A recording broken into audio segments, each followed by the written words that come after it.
أعوذ بالله من الشيطان الرجيم.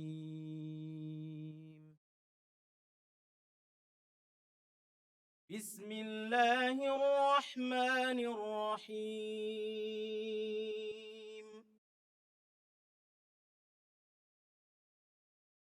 الله نور السماوات والأرض، مثل نوره كمشكاة فيها مصباح.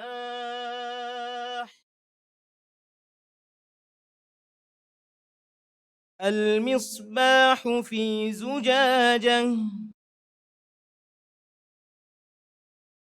الزجاجة كأنها كوكب دري يوقد من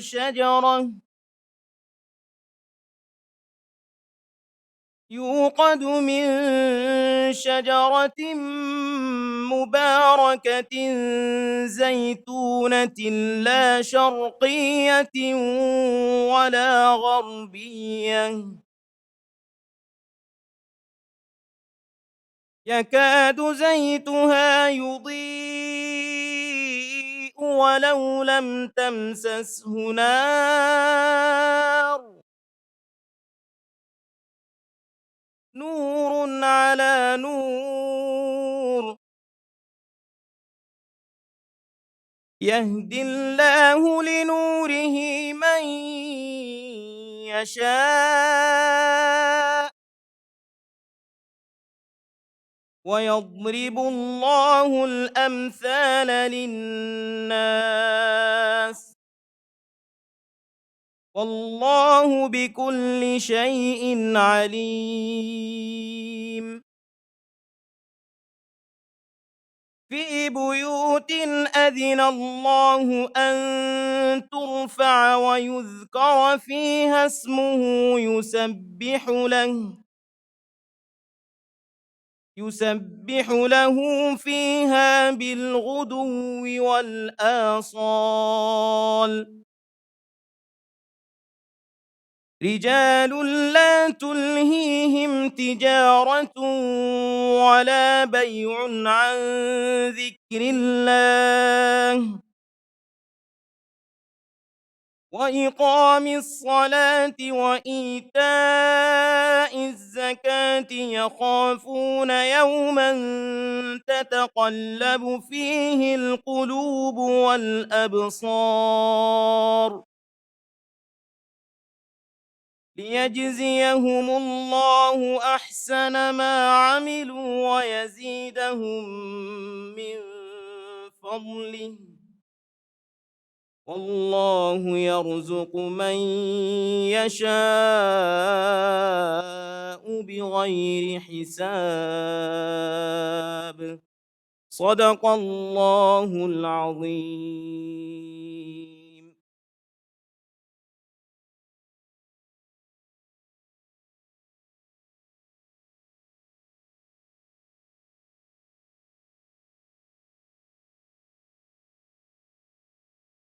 Bismillahirrahmanirrahim. Assalamu alaikum and a very good morning to you all.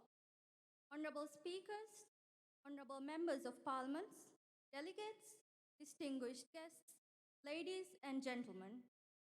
Welcome to the inaugural ceremony of 4th South Asian Speakers Summit on Achieving the Sustainable Development Goal. First, I would like to welcome the honorable speakers, honorable members of parliament, and distinguished delegates attending this auspicious gathering. On behalf of Honorable Speaker, President Mohammad Nasheed, and members of the People's Majlis, I would like to welcome you to the Maldives. We hope you will have a wonderful stay in this beautiful country. The first item on today's agenda is welcome remarks by the Honorable Speaker of the People's Majlis.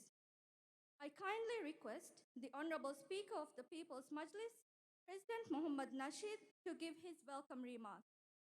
Honorable Speaker, President Mohammad Nasheed.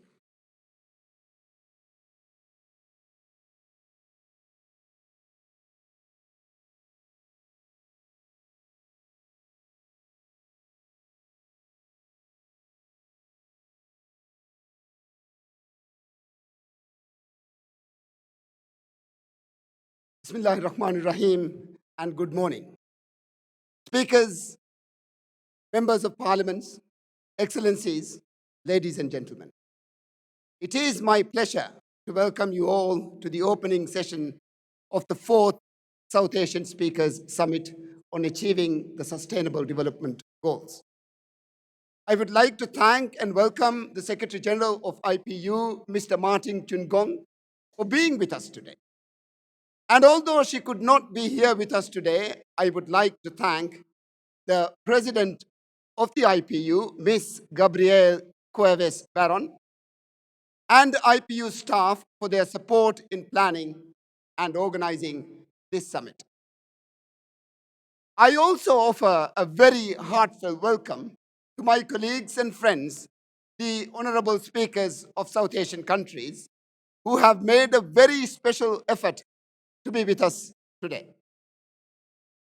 Speakers, members of parliaments, excellencies, ladies and gentlemen, welcome to the Maldives and welcome to the People's Majlis, our parliament. Our people have always wanted a decent life, a good life, a roof over their heads, a stable job, and a decent wage, education for their children, a reasonable school. They want to be treated when ill, just ordinary things, running water, a sewerage, uninterrupted electricity. Excellencies, they also do not want to be bored out of their minds in their villages, in their islands. They want a good life. They want to be happy and not to be beaten up or ill-treated. They want fairness and justice. They want to be governed by the people that they choose, and they want to be governed well. Excellencies, they want a good life. Tahiru Dirulumeng, as my own party once praised it in Divehi. Sustainable Development Goals aims to achieve the betterment of human condition.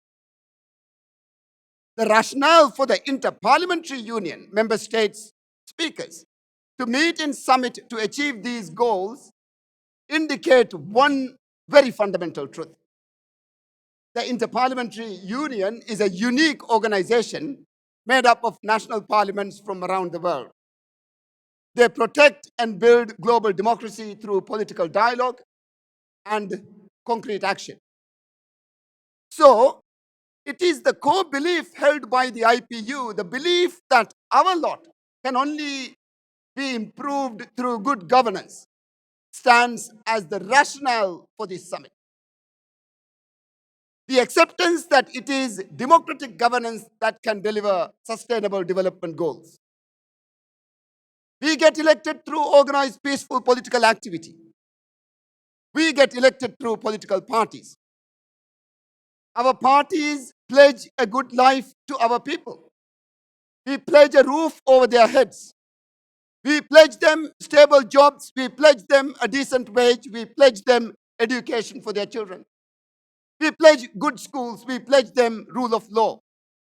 We pledge them running water. We pledge them uninterrupted electricity and sewerage.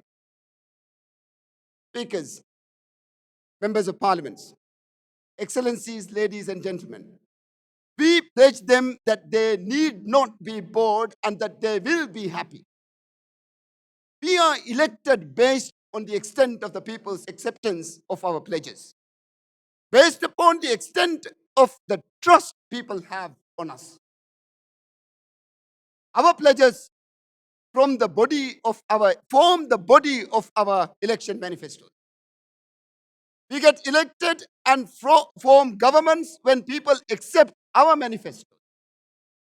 The Parliament's legislative agenda and the action plan of the governments facilitate the delivery of our manifestos. It is this realization that brings all the speakers of South Asian parliaments to discuss the Sustainable Development Goals Agenda 2030. Excellencies, we are talking about sustainable development goals. And each year, scientists give out a record for categories such as the hottest winter, the hottest day, or the biggest loss of sea ice, or the strongest winds. It's like an Oscar of the climate. A challenge for politicians, for us politicians, especially those from the political center, is to find a way to deal with the growing threat from climate change while also revitalizing our economies and ensuring our politics doesn't get extremist. In short, we need to fix our climate, our economics, and our politics.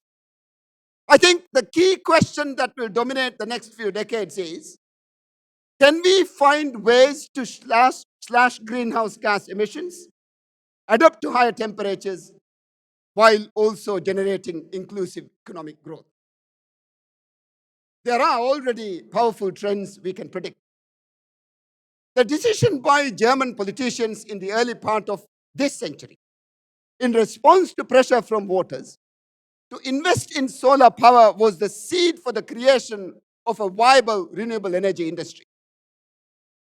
Chinese manufacturers got on board and the price of renewable energy collapsed.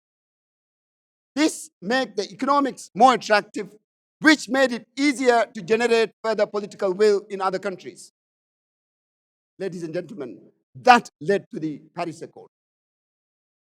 By the time the Paris Accord was signed at the end of 2015, the price of solar power had fallen by some 60%.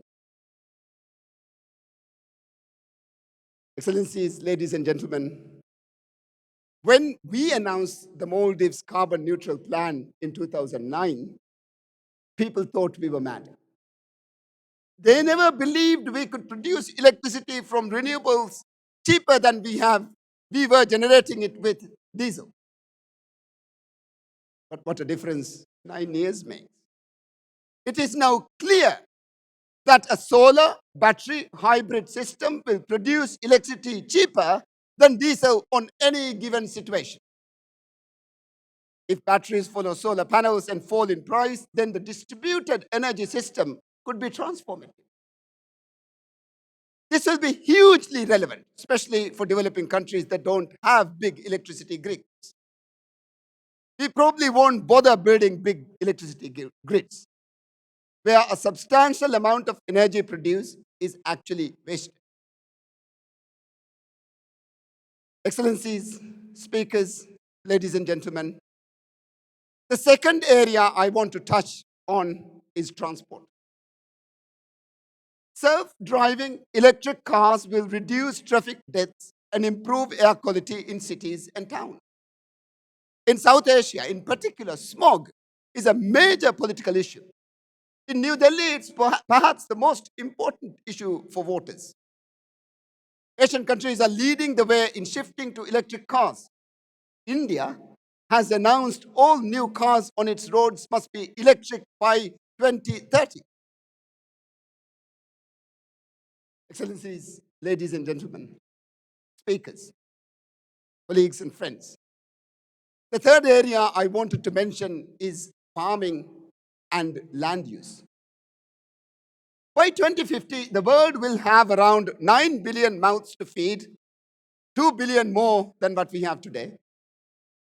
Governments will feed these people by either ripping up wilderness areas and converting them to farmland, or finding a way to increase productivity of existing farms. We do not want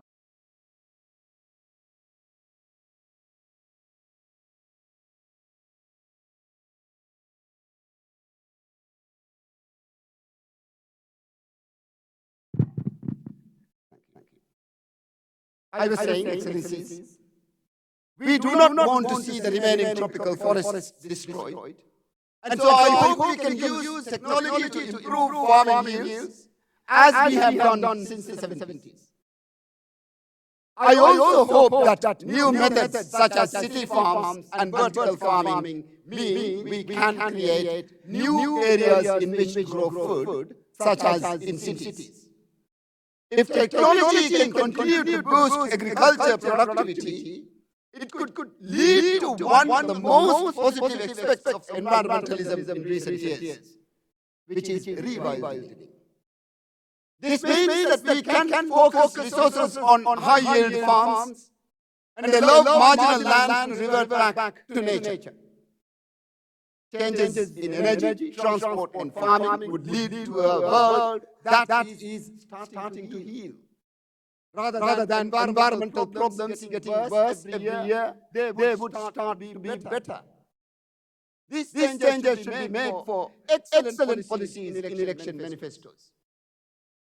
It is these changes that now need to be reflected in all our political manifestos. Changes that make our people's lives and climate sustainable. Changes that will deliver them a fair and just life, economically and politically, without damaging the world around us.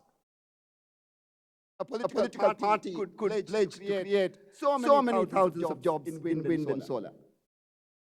A manifesto could include a commitment to improve air pollution by phasing out all cars powered by fossil fuels. A manifesto could include a pledge to increase the amount of land left to wilderness. All of these ideas, if framed correctly, could have huge voter appeal. And we need to ensure that low-carbon development strategies are included in our manifestos. If we can frame policies such a way to create jobs, revigorate our communities hit by globalization, improve living conditions, and solve climate change, then, Excellencies, I think we are on a winner. Speakers, members of Parliament, Excellencies, ladies and gentlemen, we hope that during the next 2 days, we will all be able to sit in conference, discuss, deliberate, decide, and come to resolution on our views on the issue at hand. Achieving sustainable development goals. Thank you.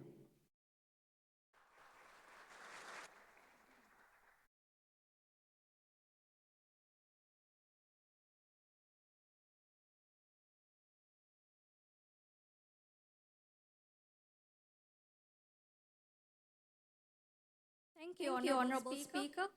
Now I would like to invite the Secretary General of the IPU, Mr. Martin Chungong, to make his inaugural remarks. Honorable Secretary General, Mr. Martin Chungong.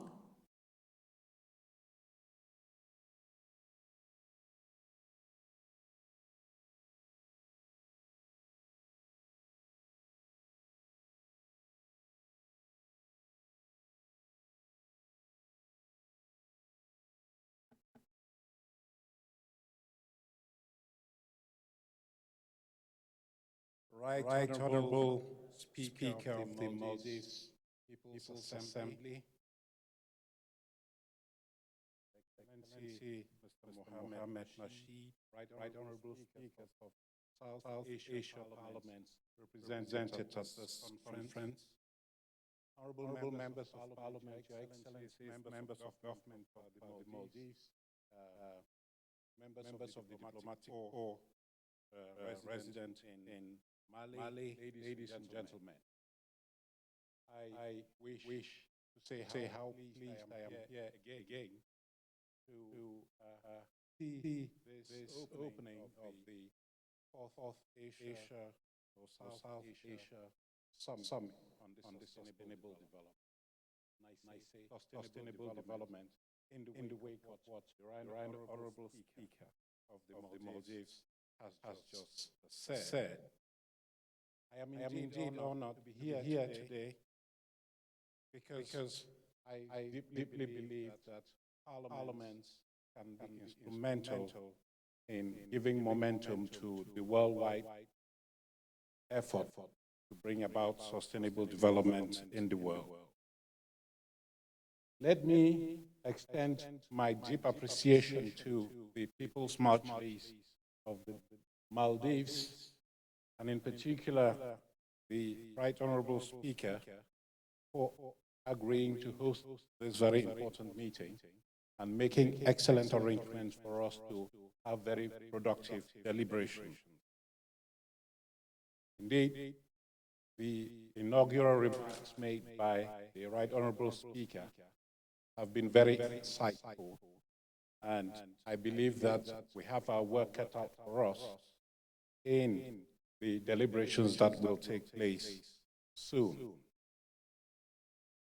Indeed, we're here to build on the deliberations of previous summits. We've had 3 such summits before in Bangladesh, and I see the Right Honorable Speaker from Bangladesh who indeed hosted the inaugural summit of Southeast Asia speakers. Then we have India, represented here, and most recently, Sri Lanka, Colombo. In a sense, the summit that we're inaugurating today is a significant milestone in the process of enhancing parliamentary cooperation and implementation of the SDGs in your region.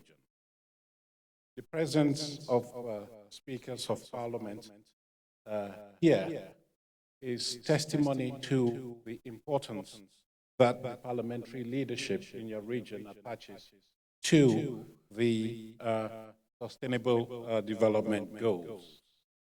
I understand that 7 out of the 9 invited parliaments are represented here, most of them at the level of speaker or deputy speaker. I'm therefore very pleased on behalf of the IPU and proud to say that we are hosting such a high-level exchange between speakers and deputy speakers in order to share good experiences and practices that can help us improve upon the efforts to bring about sustainable development in the region. The outcomes of the previous summits have been very positive. You speakers and deputy speakers have had the opportunity to share experiences, keep track of progress in the implementation of the SDGs, discuss opportunities as well as challenges that need to be tackled, and last but not least, enhance regional parliamentary cooperation. In the various summit declarations that you have adopted, South Asia speakers have articulated their vision and reconfirmed their political will to contribute robustly to the implementation of the SDGs at national and regional levels. And this includes through dialogue and cooperation with key stakeholders such as citizens, civil society organizations, community leaders, and young people.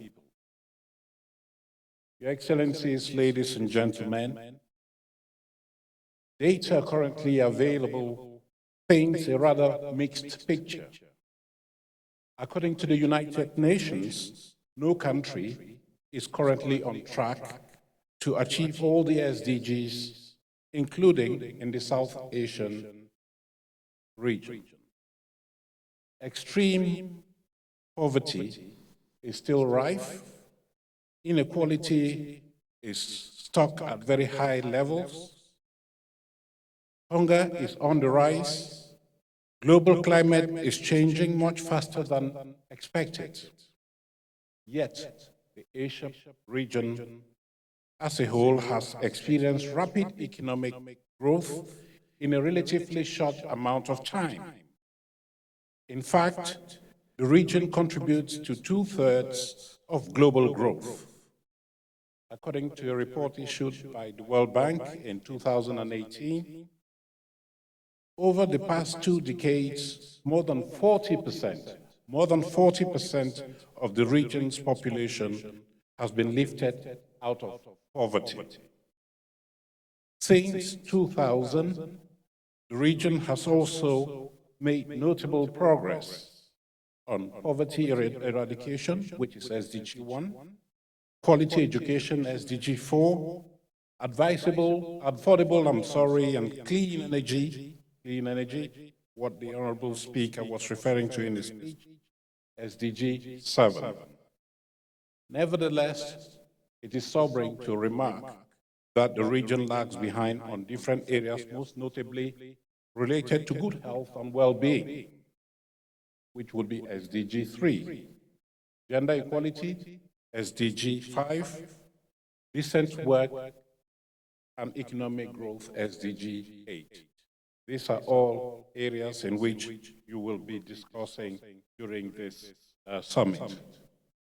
As I've just said, and as the Honorable Speaker said in his speech, climate change also remains a serious threat, especially in the region. According to statistics revealed by the Asian Development Bank in 2017, in the 10-year period between 2007 and 2016, the average annual damage caused by disasters in the Asia and the Pacific was $48.7 million or billion dollars. This figure is indeed alarming. I am sure you'll hearken the clarion call for parliaments to employ more actively their legislative, budgetary, and oversight powers to ensure the prioritization of these issues at the national and regional levels, while making sure that no one is left behind. Your Excellencies, ladies and gentlemen, the IPU has been very keen to follow up on the recommendations of your previous summits by monitoring and tracking progress in the implementation of the SDGs. In this context, it has set out to document how parliaments are organizing their work around the SDGs, understand the patterns, and share good parliamentary practices. And so last year, we launched a global survey on the institutionalization of the SDGs in the work of Parliament. The survey focused on parliamentary activities as well as parliamentary mechanisms designed to implement the SDGs. And it gives me pleasure to share some of the findings of this survey. We asked participant parliaments whether the parliaments had organized training sessions and awareness-raising activities for parliamentarians and parliamentary staff. 56% of respondents stated that their parliaments had organized such activities on the SDGs for parliamentarians. 38 had not. Fewer respondents, 46%, had held training sessions or awareness-raising sessions for the SDGs intended for parliamentary staff. The most common type of activities were seminars and workshops.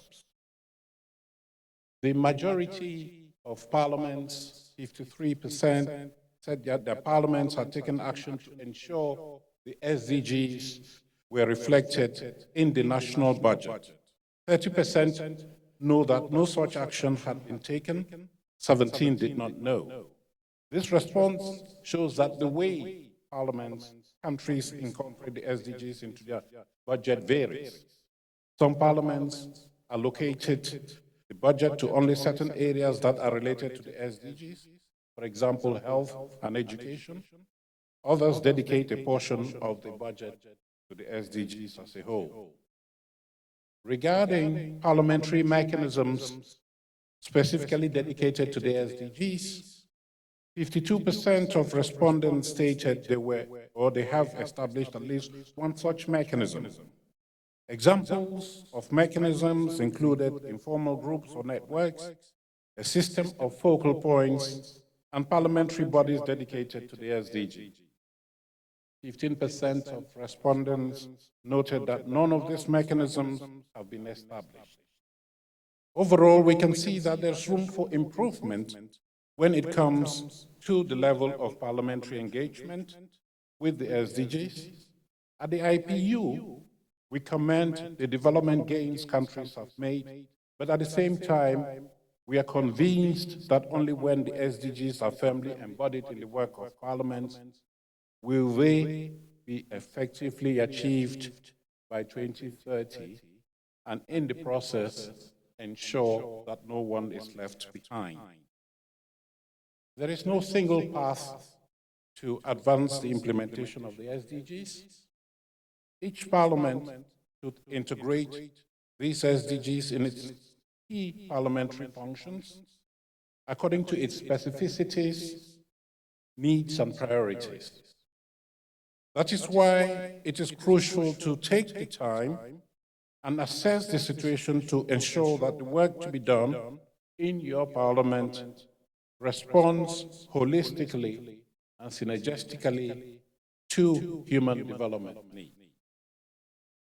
As you might be aware, the IPU has designed a series of tools and activities to assist parliaments in the SDGs implementation process. One such tool is the self-assessment tool intended for parliaments that we developed in cooperation with the United Nations Development Programme. It provides a great opportunity for MPs and parliamentary staff to review key processes and identify institutional gaps, and to help their parliaments establish the right mechanisms that allow for greater ownership of the SDGs through oversight, as well as legislation, budgetary allocations, and citizens' involvement. The self-assessment toolkit is not prescriptive, but is designed to enable parliaments to identify baselines, good practices, gaps, opportunities, and lessons learned to effectively institutionalize the SDGs and mainstream the various goals into parliamentary process. It has been designed to be relevant to all parliaments, whatever political system they adhere to, and whatever their stage of development. The toolkit can help parliaments start their own process of internal benchmarking, set priorities for reform in order to strengthen the response to the SDGs, and ensure a harmonious coordination between the different parliamentary structures. For example, how to use the existing structures more effectively to address the SDGs and overcome silos. The ultimate objective is to have parliaments fit for purpose to play a full role in realizing the SDGs. Assisting parliaments in using the self-assessment toolkit and fostering action at the national level is one of our priorities in 2019. Several parliaments have organized self-assessments, and I'm very pleased to note the presence of the Speaker of the Sri Lankan Parliament, which is one of those parliaments that has been very forthcoming in undertaking the self-assessment. And I hope, Mr. Speaker, that you will use the opportunity offered by this summit to brief your colleagues and myself on the follow-up to the self-assessment exercise that you led in your parliament. The self-assessment has also helped other parliaments in the various parts of the world to define specific strategies and action plans that deliver on the SDGs. It is my hope that as a result of this summit, you other speakers will consider organizing similar self-assessment exercises in your parliament in order that through this process, your parliament can outline a coherent, sustainable, and effective strategy to mainstream the SDGs into its work. Of course, the IPU stands ready to assist in every way it can those parliaments willing to undertake this exercise. Your Excellencies, ladies and gentlemen, during this summit, you will further seek to deepen reflection and to recommit to the acceleration of SDG 8, which foresees a full and productive employment and decent work for all women and men, including young people and people with disabilities, and equal pay for work of equal value. Equality at work would not only be a question of justice, it would also have a multiplier effect for development.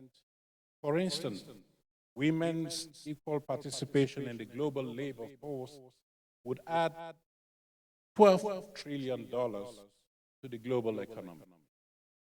Women who are economically empowered are more likely to invest in nutrition, education, and health, with great benefits for their children, families, communities, and society as a whole. Youth employment is also a topical issue. Today, millions of young people remain unemployed. It has been said that if you put all of these unemployed people in one place, the resulting country would be the 12th, the 20th, most populous country in the world today. By not sufficiently providing opportunities for these young people, we are not just accepting an environment where poverty and extremism can take root, but we are also depriving ourselves of our most valuable asset for a brighter future. Your summit will also give us the opportunity to examine malnutrition, and you referred to in your speech, Mr. Speaker, to innovative farming and agricultural methods that will boost sustainable farming. And I believe that looking at the issue of malnutrition would help us because it remains one of the major challenges in your region, and it is necessary for all of us to focus on identifying effective ways to ensure food security as well as progress on health, in particular maternal, child, and adolescent health. It is a matter of satisfaction for me that during your summit, you will examine action to stem the tide of climate change. Yes, climate change. Your Excellency, Right Honorable Speaker, you stressed time and again in your speech the importance of addressing the various facets of this climate change. And I'm pleased that you will give attention to this particular phenomenon, which holds the potential for causing real disasters in the South Asia region in particular. You'll review during the deliberations the potential trends in the region since the adoption of the Paris Agreement, and you will discuss how parliaments can strengthen a regional response to help combat climate change and prevent disaster risks, both of which particularly affect vulnerable groups, communities, and ecosystems. I need not tell you how instrumental parliamentarians and parliaments are to the realization of the SDGs.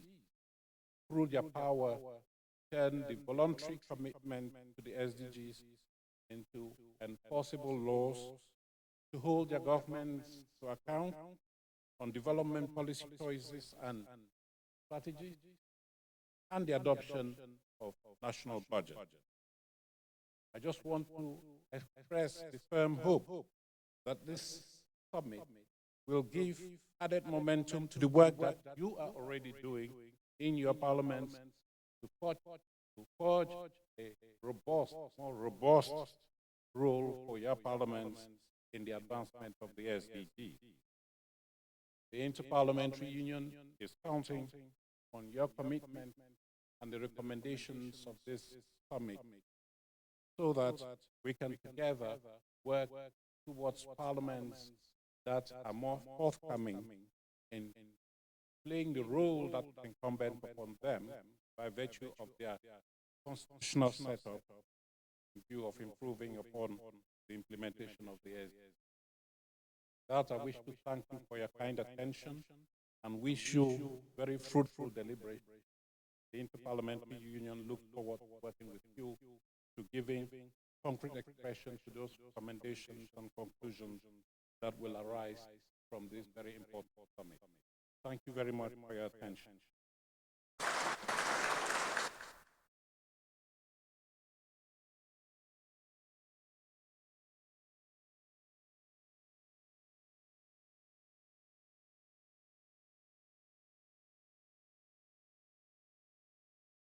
Thank you, Honorable Secretary General.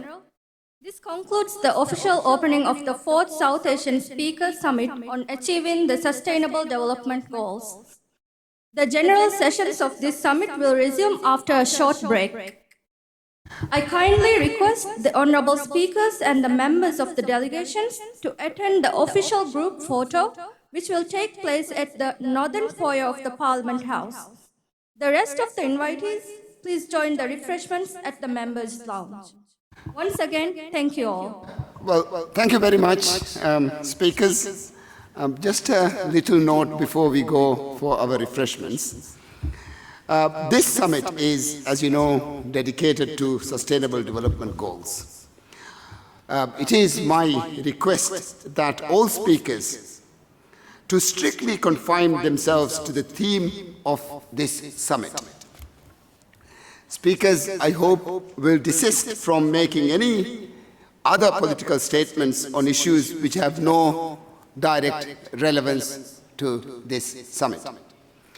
Thank you very much, and please let's have refreshments.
Isa, gafe debe ane room tere adu bada room tere bade adu bada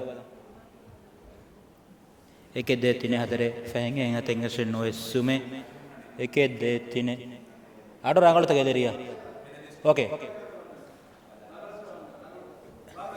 1 2 3 4 5 6 7 8 9 ඕකේද gallery තක okay gallery තක ඕකේ එහෙම ඕකේ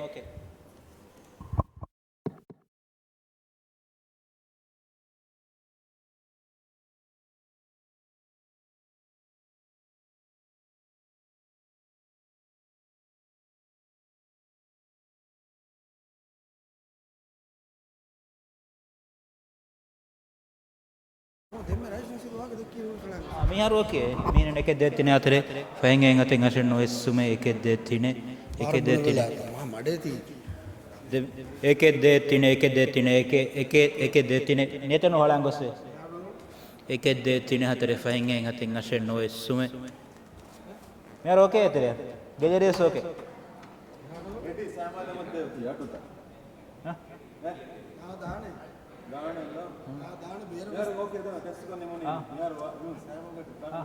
okay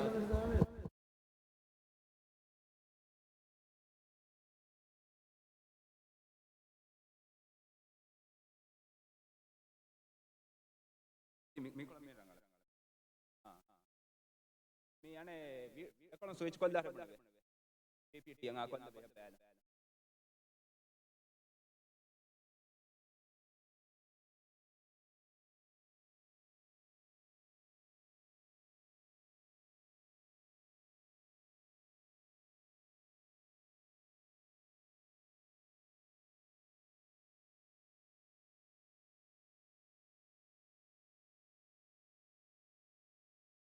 Saya beru beru kurang ni kombe 12 beru 12 beru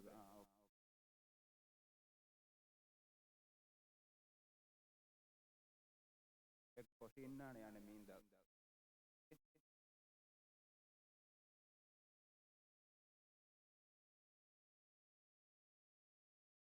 switch no eta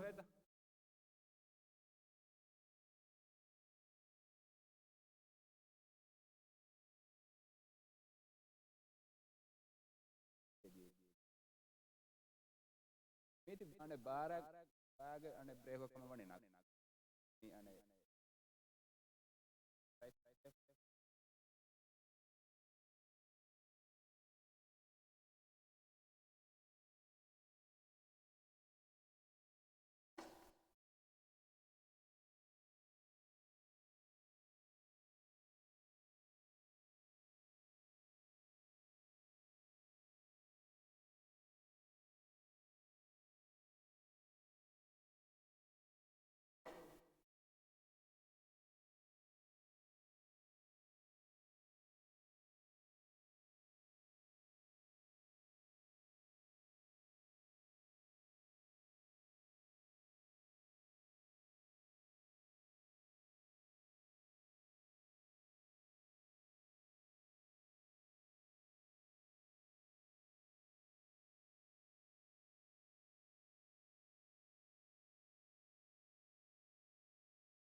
Testing 1, 2, 3. Mite bene.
Testing, testing. Testing, testing.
हाँ आवाज दे दो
Who is the protocol?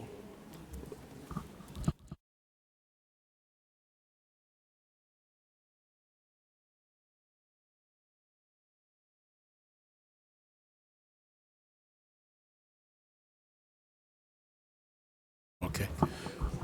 Hello, hello. May I ask participants to take their seats, please?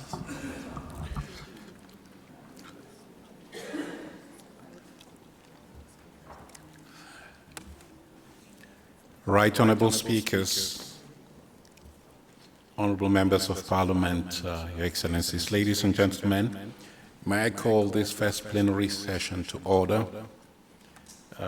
Once again, welcome to the deliberations of the Summit of South Asian Speakers on Achieving the Sustainable Development Goals. During this first plenary session, we will be called upon, of course, as a matter of course, to review progress in the implementation of the recommendations and conclusions of your immediately previous session, and that is the session that took place in Colombo last year.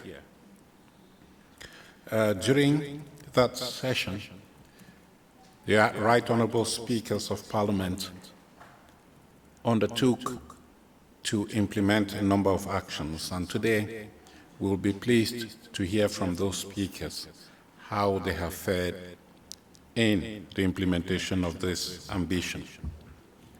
I'll recall that in the Colombo Declaration, you articulated your commitment to hold government more accountable for the implementation of the commitments they have entered into regarding the development agenda. You also committed to looking at how budgets could be made more fit for purpose to implement the agenda. Speakers also committed to looking into ways and means of influencing policies that would improve upon employment for all under decent working conditions, looking at measures to strengthen access to education for all, promote social and economic inclusion of marginalized and or vulnerable groups and differently abled persons. During this session, we will be reviewing progress in the implementation of these recommendations, but I would like to use the opportunity also to recall some of the commitments that you made in Dhaka in 2016 and in Indore, India in 2017. Throughout your summits, you have stressed the importance of promoting dialogue with relevant stakeholders in the implementation of policies. You have indicated your strong commitment to interact with the citizens, civil society organizations, and, importantly, the private sector, as you strive to contribute to the implementation of the SDGs. You have also committed to taking measures to integrate in a more precise manner the SDGs in national development plans and strategies, but also to look at mechanisms that would help you mainstream SDGs in the work of your parliaments. As I've mentioned, you have laid emphasis on budgetary allocations, streamlining your budgets to make them consistent with the SDGs. You have also singled out the issue of health, and in particular, I remember in Dhaka, you referred to the need for access to universal health coverage. This is something that I believe you would like to report on, and as I said in my speech this morning, you also have repeatedly stressed the importance of gender equality, the need to empower women politically, but also economically in order for them to make a strong contribution to the development agenda. Right, Honorable Speaker, this morning you referred repeatedly to the need to pay attention to the environment, to the issue of climate change. I think we agree that development cannot be pursued at the expense. So we would like to see how you have integrated development with the needs and imperatives of environmental protection. And with that, we have looked at a number of measures that you mentioned, Mr. Speaker, in terms of promoting green growth, looking at how Parliament can work towards bringing down greenhouse effects, greenhouse gases, and developing innovative ways. I remember very clearly you mentioned the issue of transportation and the adoption of more sustainable power sources for transportation devices such as vehicles, electric vehicles. And of course, we need to look at the people who constitute the future for our world, and that is the children. And I remember that during one of your summits, you laid particular emphasis on the need to protect the welfare of children, protect them from exploitation, make available educational opportunities for all children in this world. So those are some of the issues that have come up time and again during your various summits, and it would be very useful during this summit to look at how parliaments are faring in these particular issues, implementing the recommendations that you yourselves have adopted. And of course, at the beginning of our summit, a review is important, and we can build on this with the contribution of the various experts and resource persons that have been lined up for you in order to come up with more concrete recommendations for ongoing work by speakers to bring about greater implementation of the SDGs. So during this session, we are going to call on the speakers of Parliament here and other presiding officers attending this summit to give us an overview of what they have done in follow-up to Colombo, but also in follow-up to the other summits in Dhaka and Indore.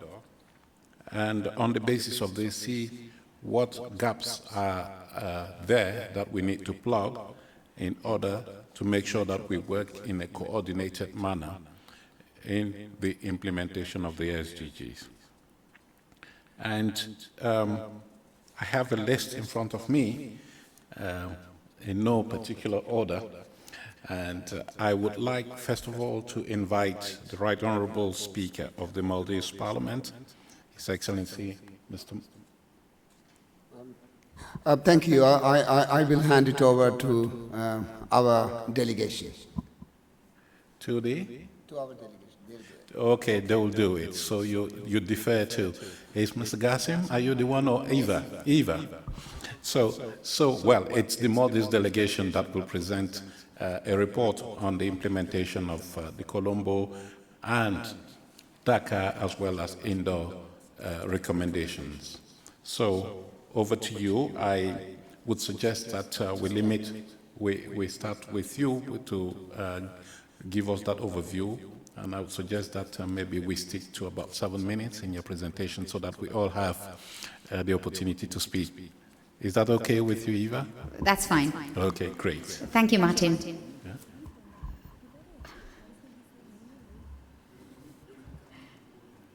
I'm okay, I think. I think we're okay here. Thank you very much for all the speakers and this is how we speak in our parliament, so this is what I'm used to Very good. when I sit at this chair. Thank you very much, all the speakers and my fellow parliamentarians from around the region for coming here to the Maldives to be with us and spend the next 2 days with us.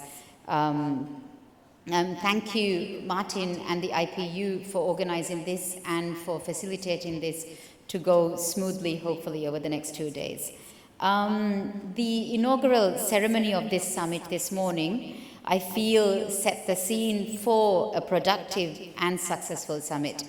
My own speaker's words and the IPU Secretary General Martin's words will guide us through the next 2 days into hopefully productive discussion. This summit offers us the opportunity to share, learn ourselves with best practices to address and overcome the challenges that we face separately but also together in our regional development. Indeed, the Colombo Declaration encouraged countries in the region to cooperate with the many challenges that we do face. The South Asian Speaker Summit on Achieving the Sustainable Development Goals has been the focus on the implementation of the SDGs in the South Asia region.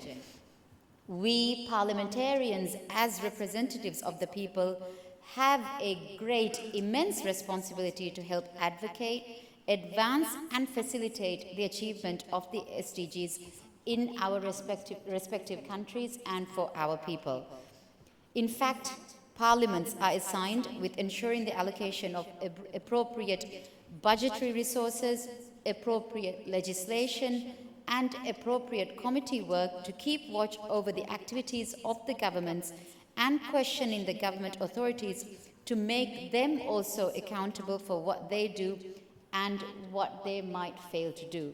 And we have responsibility to facilitate, to help the government achieve their goals when we pass our legislation and when we pass our annual budgets for the state. In this respect, the Parliament of Maldives has supported the budgetary efforts of the government on allocation of funds for national development projects in line with the government's manifesto. The newly elected Parliament, us, the 19th Majlis of the Maldives, we have voiced our support for sustainable development goals and progressive goals that falls within the parameters of the sustainable development goals. The Maldives faces an existential threat due to climate change, and it suffers similar challenges as its fellow small island development states and our fellow countries around the region. The Parliament, we as parliamentarians were acutely aware of this reality and have pledged to put the environment at the forefront of our development goals and our development work. The newly promulgated Environment and Climate Change Committee of the Parliament is specifically designed for this end. It is specifically designed to scrutinize government policy and also to promote environmentally sensitive legislation. The Parliament, we in fact started our Parliament by launching a campaign to ban single-use plastic in the Parliament, but also by adopting a resolution to ban single-use plastic in the country.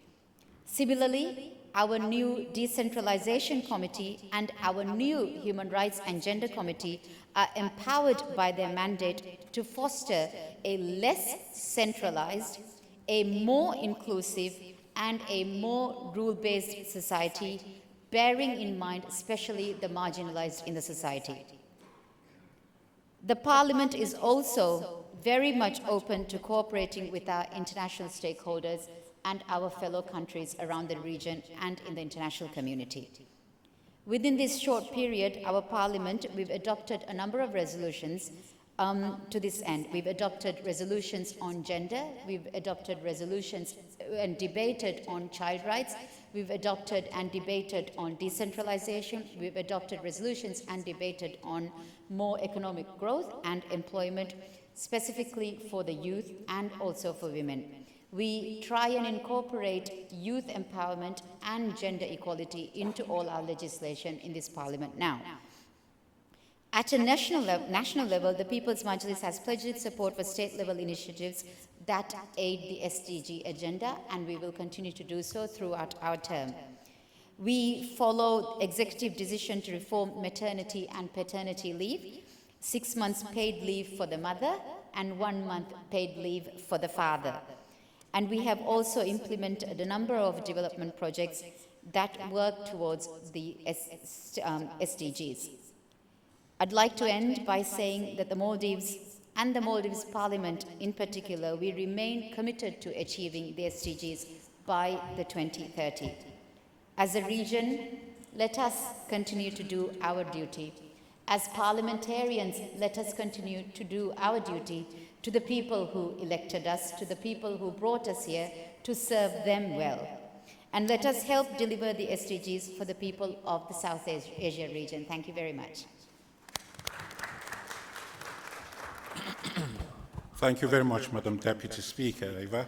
I'm very heartened by what you said in terms of the efforts that the Parliament of the Maldives is taking in advancement of the SDGs. And I was heartened to note the robust efforts that you're making in the area of climate change, making it a priority.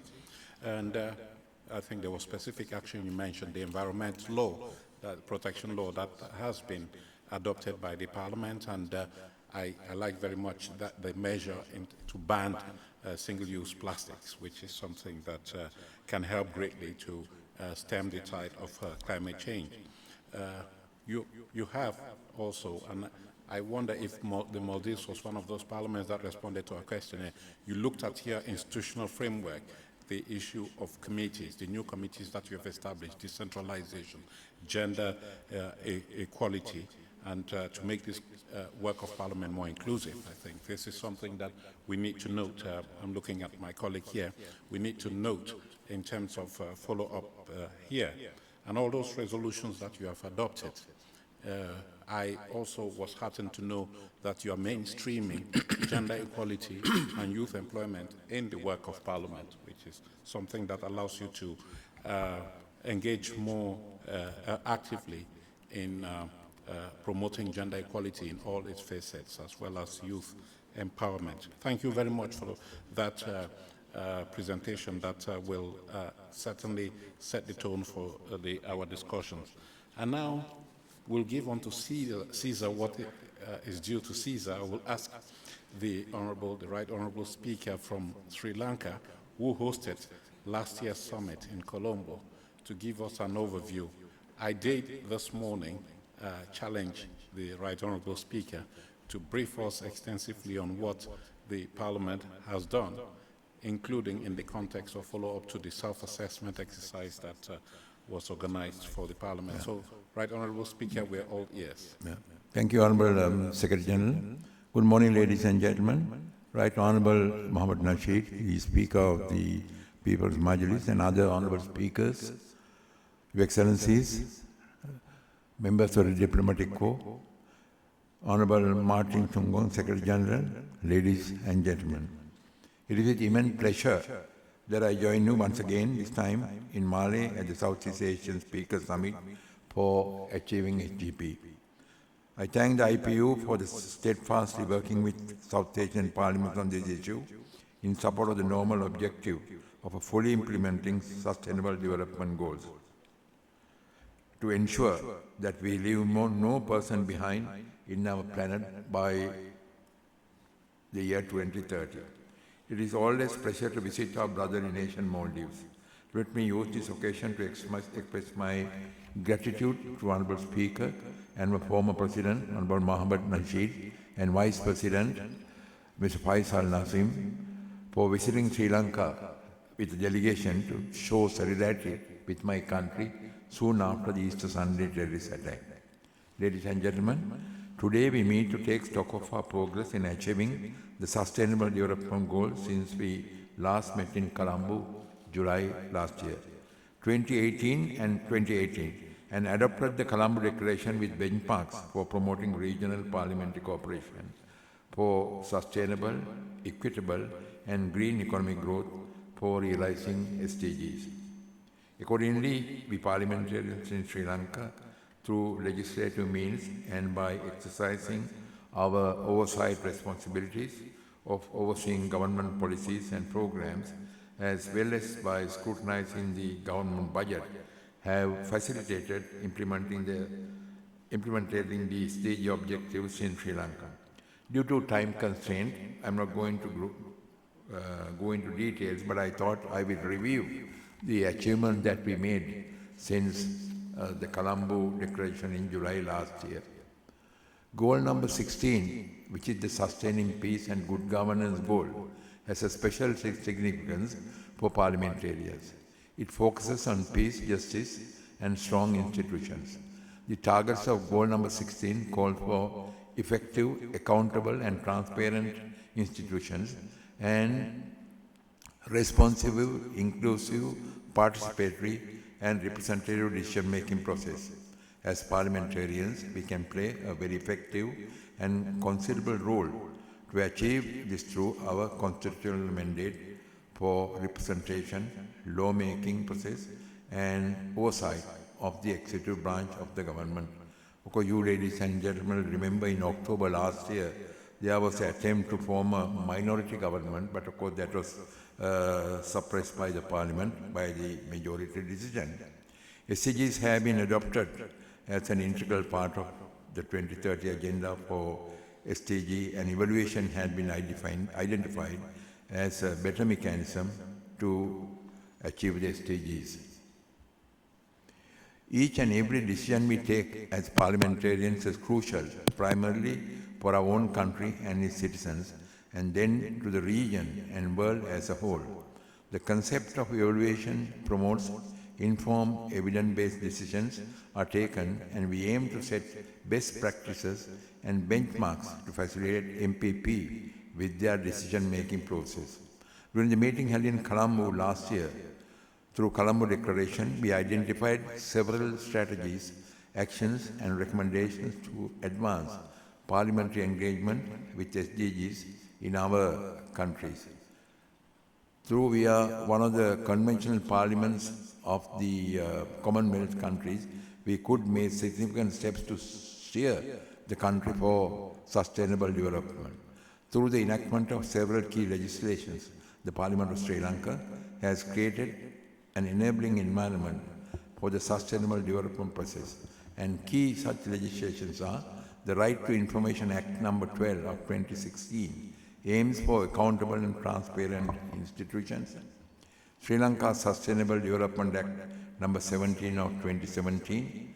We are also in the process of drafting a bill to introduce legal and legislative framework for monitoring and evaluation of development interventions. The Parliament of Sri Lanka has taken several important steps to strengthen the oversight role of Parliament while taking into account the aforesaid targets. 16 sectoral oversight committees have been established on 16 subject areas, which we have with a broader mandate, where these committees have power to examine any bill, regulation, resolution, treaty, or report on any other matter related to the subjects and functions within the purview. There is a separate sectoral oversight committee on sustainable development and environment and natural resources. The work of the SOCs is a participatory process where several government departments as well as the civil society can engage in. The Committee of Public Finance was introduced in 2015, has strengthened the role of Parliament over government appropriations. Steps were taken to open the proceedings of the Committee on Public Accounts to the public after over 96 years since its establishment in 1923. A Parliamentary Select Committee on the United Nations 2030 Agenda for Sustainable Development has been set up to localize the SDGs in facilitating the National Development Plan. Actually, our Select Committee is the first ever Select Committee to be established in the world. Select Committee of Parliament has also been set up to study and report to Parliament to its recommendations to ensure national evaluation capacity to Sri Lanka. Several steps have been taken to strengthen the public participation in the work of Parliament and its committees. Proceedings of Parliament are open to the public after about 96 years. These have become very popular now. Establishment of the new Department of Communication, establishment of a media center, Parliamentary Caucus for Open Parliament Initiative was formed as part of the Open Government Partnership, OGP, which aims to enhance effective citizen participation in the work of Parliament. Having identifying the required capacity of Parliament secretariats, steps were taken to strengthen the research division towards providing support for MPP to take informed, evidence-based decisions, enhance the information based by networking academia with Parliament, capacity building of MPP and staff, a separate human resource development division to be established in the Parliament Secretariat very soon. During the last year's discussion, the importance of green economy was highlighted. That was the point 2 of the Colombo Declaration. We have ensured that the public expenditure promotes green investments and resource efficiency. Example, 2019 budget recognized the importance here. Several institutions level measures are being taken to reduce paperwork, which has a parallel increase the efficiency of the work. We have the Public Accounts Committee, e-chamber, digital library, mobile app of Parliament, automated computerized office procedures, SMS portal, centralized MPP information database, and the other office functions. As agreed by the Colombo Declaration, that was point number 3 of the Colombo Declaration, took into account our responsibility to promote holistic and harmonious progress of human development and peace and stability in the country. A select committee of Parliament to study and report to Parliament its recommendations to ensure communal and religious harmony in Sri Lanka. Actually, this committee played a highly praiseworthy role during the recent incidents in Sri Lanka and is functioning extremely well with full participation by the entire Parliament. We pledged last year's point number 7 of the Colombo Declaration that Parliament should protect children from any form of exploitation so that they can enjoy their childhood and grow into responsible and productive individuals. Parliament of Sri Lanka has set up a separate caucus for children where MPP are members. We will be hosting the 3rd South Asia Parliamentary Platform for Children meeting in partnership with UNICEF, which will be held from tomorrow in Colombo. The Committee on Public Finance has also initiated studying on gender budgeting as well. That was the point number 8 of the Colombo Declaration. The Parliament Secretary is also in the process of adhering to the SDGs and has identified several goals which come under its scope of work to ensure long-term and continuous implementation of the goals. So looking back, Mr. Chairman, I'm very happy about the progress that we achieved. And I'm sure deliberations today will be very successful and we can go forward in the years to come. Thank you very much.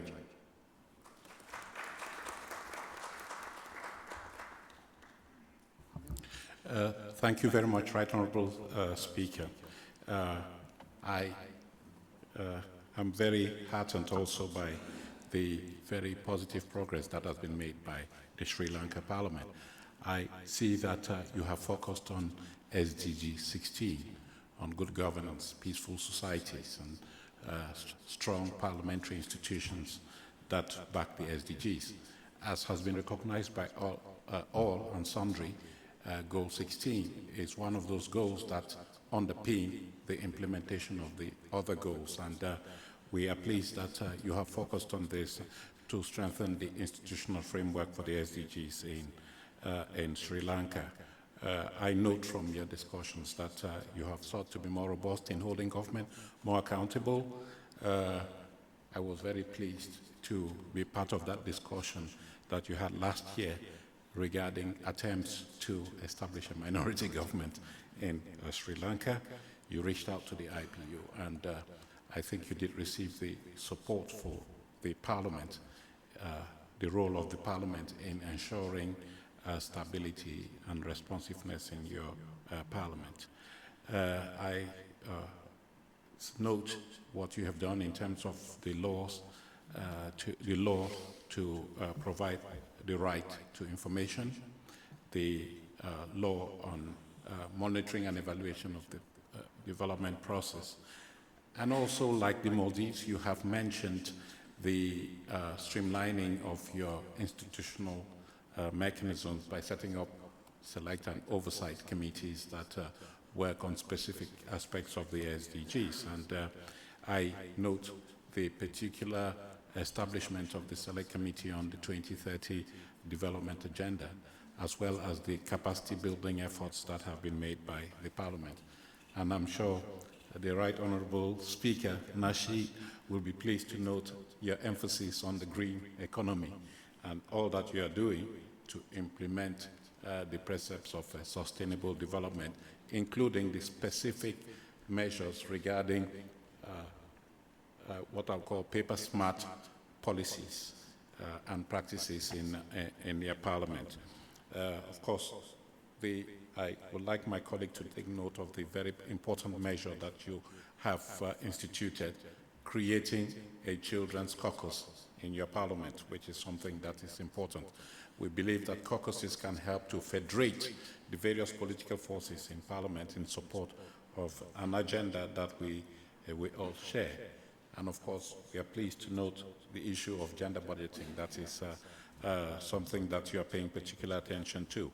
Thank you very much for that emphasis on the governance and institutional mechanisms for the implementation of the SDGs. And I am sure that this information will go to strengthen the findings of the survey that we initiated last year and which I referred to in my speech. I would like to remind the honorable speakers, those who would like to speak from the lectern here, from the podium here, to make use of this facility. Speaker Nashi has kindly accepted that we can use this podium for our presentations. So if you feel more comfortable coming up here, please do so. I would also like to reiterate what you said, Right Honourable Speaker, during this morning session, that we're here to talk about the SDGs, and we would like to talk about the SDGs. We would, I think, not welcome diversion from the important issue of sustainable development. Of course, we have other fora where we can raise other issues that are very important to all of us and to some of us. And so, please, may I plead with you that when you make interventions, you stick to the issue that we have in front of us, sustainable development and the various aspects of that.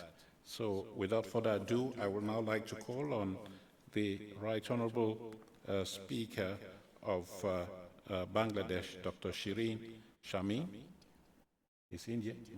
No. Is India? I thought. It's India. Yeah, but that we should. Okay, very good. I was told that it's India. Yeah, Shireen, I'm sorry. I give you more time to prepare for your intervention, and so I'll call on the honourable speaker from India. Sorry for the mix-up, and please, you have the floor.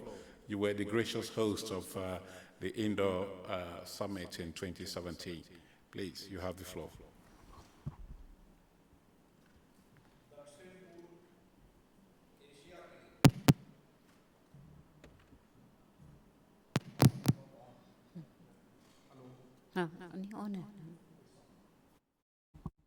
दक्षिण पूर्व Asia के पीठासीन अधिकारियों के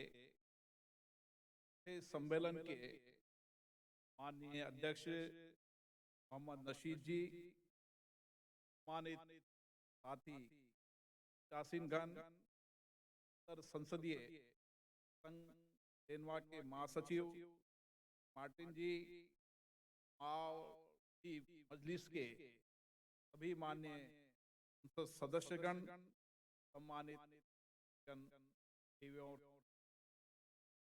हमारा सौभाग्य है कि ये शिखर सम्मेलन मालदीव के मनोरम वातावरण में आयोजित किया जा रहा है।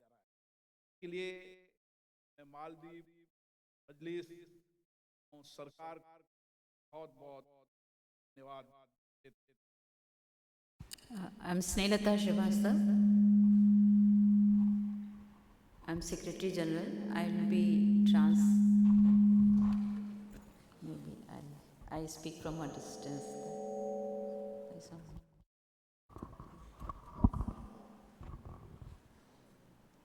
I'm Secretary General, Snilata Srivastava. I'll be translating in English for the purpose of all the delegates to hear our intervention. Honorable Chairperson of the 4th Summit of Speaker of Southeast Asia, Mr. Mohammad Nasheed ji, esteemed fellow presiding officers and delegates, Secretary General of Inter-Parliamentary Union Geneva, Mr. Martin Chungong, honorable members of People's Majlis of Maldives, distinguished guests, ladies and gentlemen. We are fortunate to have this summit in the pristine surroundings of Maldives, and we thank the Maldives Majlis and Maldives government from the core of our heart for their gracious hospitality.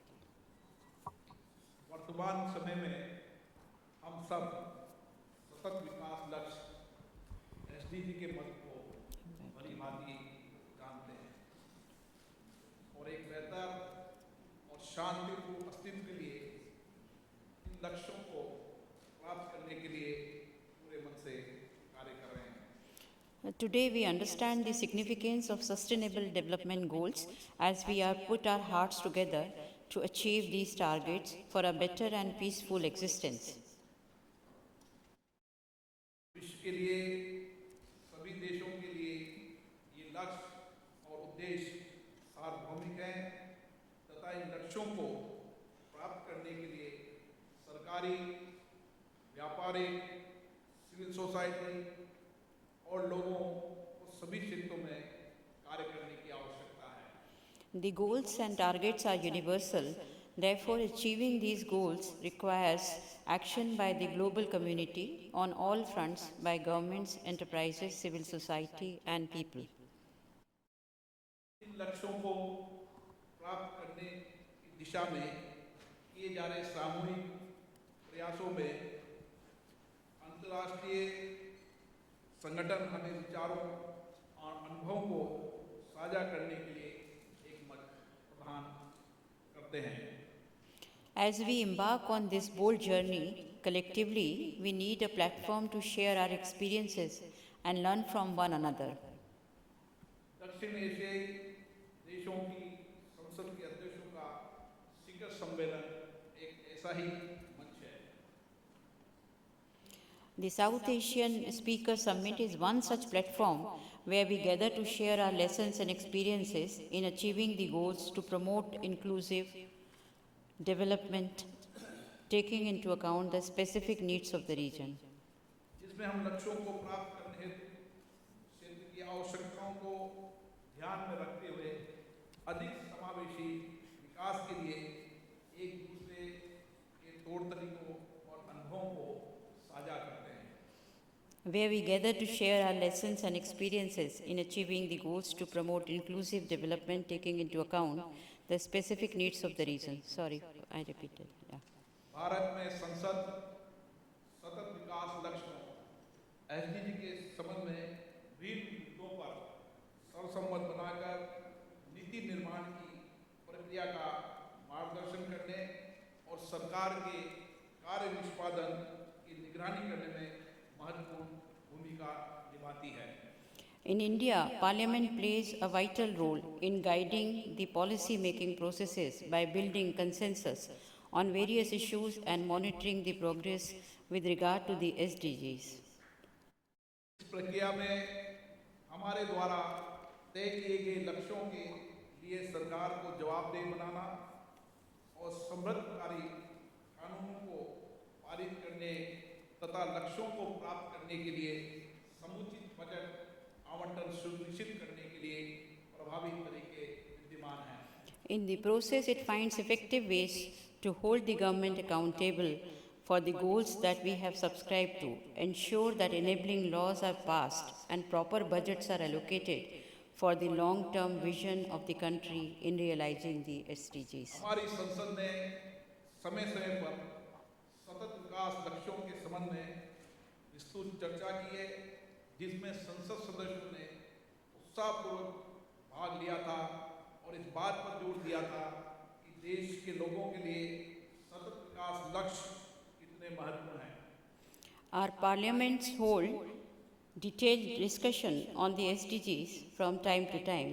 Members participate with passion in the deliberation and bring to the fore how crucial the SDGs are for people.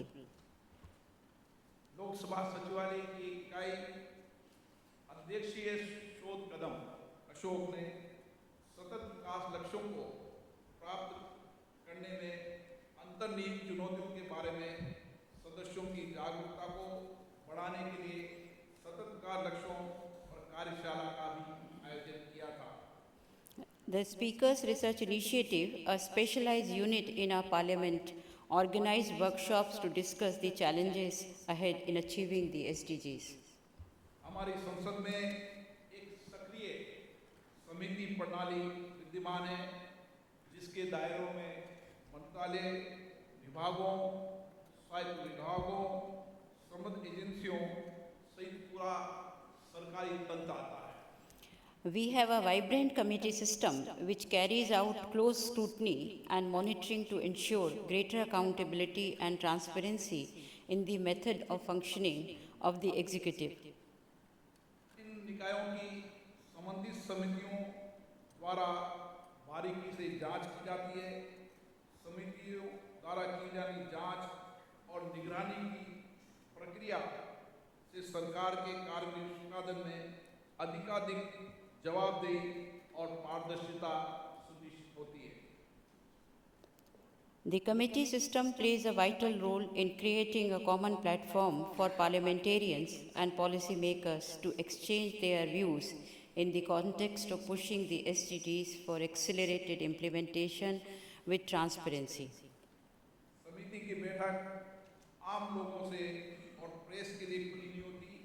ये समितियां लोगों की नजरों से दूर, इसमें उत्पन्न होने वाले व्यवधानों से दूर अत्यधिक गोपनीयता के साथ कार्य करती है। These committee meetings are not open to public and press. Therefore, these committees discusses the issues without any obstacle or any other intervention. ये समिति प्रणाली सतत विकास लक्ष्यों के त्वरित कार्यान्वयन के संदर्भ में सांसदों और नीति निर्माताओं को अपने विचारों को आदान प्रदान करने के लिए एक साझा मंच उपलब्ध कराने में महत्वपूर्ण भूमिका निभाती है। This committee system plays a vital role in implementation, faster implementation of SDG goals and work as a bridge between the parliamentarian and the policy makers.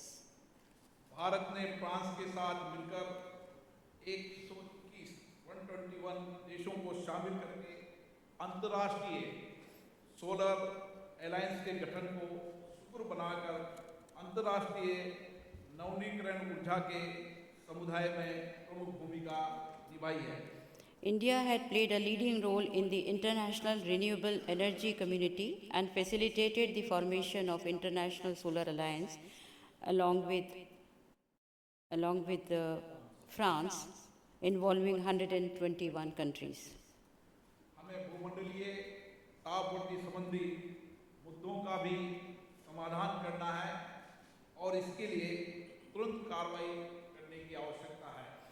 We realize we have a long way to go in addressing the issues of global warming.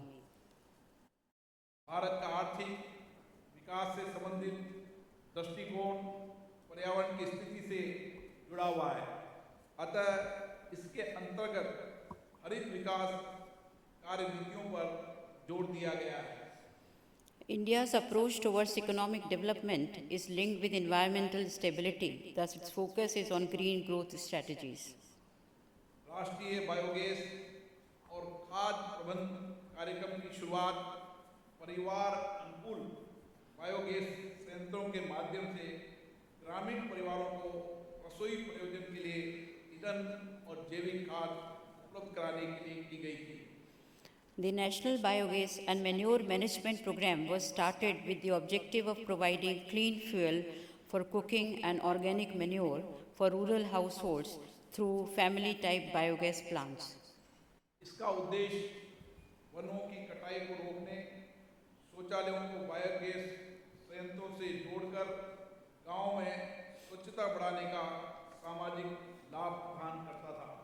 It aims to mitigate the drudgery of firewood collection, consequently reducing the pressure on forests and accentuating the social benefits of improved sanitation in villages by linking toilets to biogas plants. ऊर्जा दक्षता उपकरणों, राष्ट्रीय कार्यक्रम, LPG राहत सहायता जैसी योजनाओं का उद्देश्य ग्रामीण परिवारों और किसानों को निरंतर विद्युत आपूर्ति सुनिश्चित करना है। Measures like the National Program for Energy Efficient Appliances, the LPG subsidy, focus on providing continuous power supply to rural households and to farmers.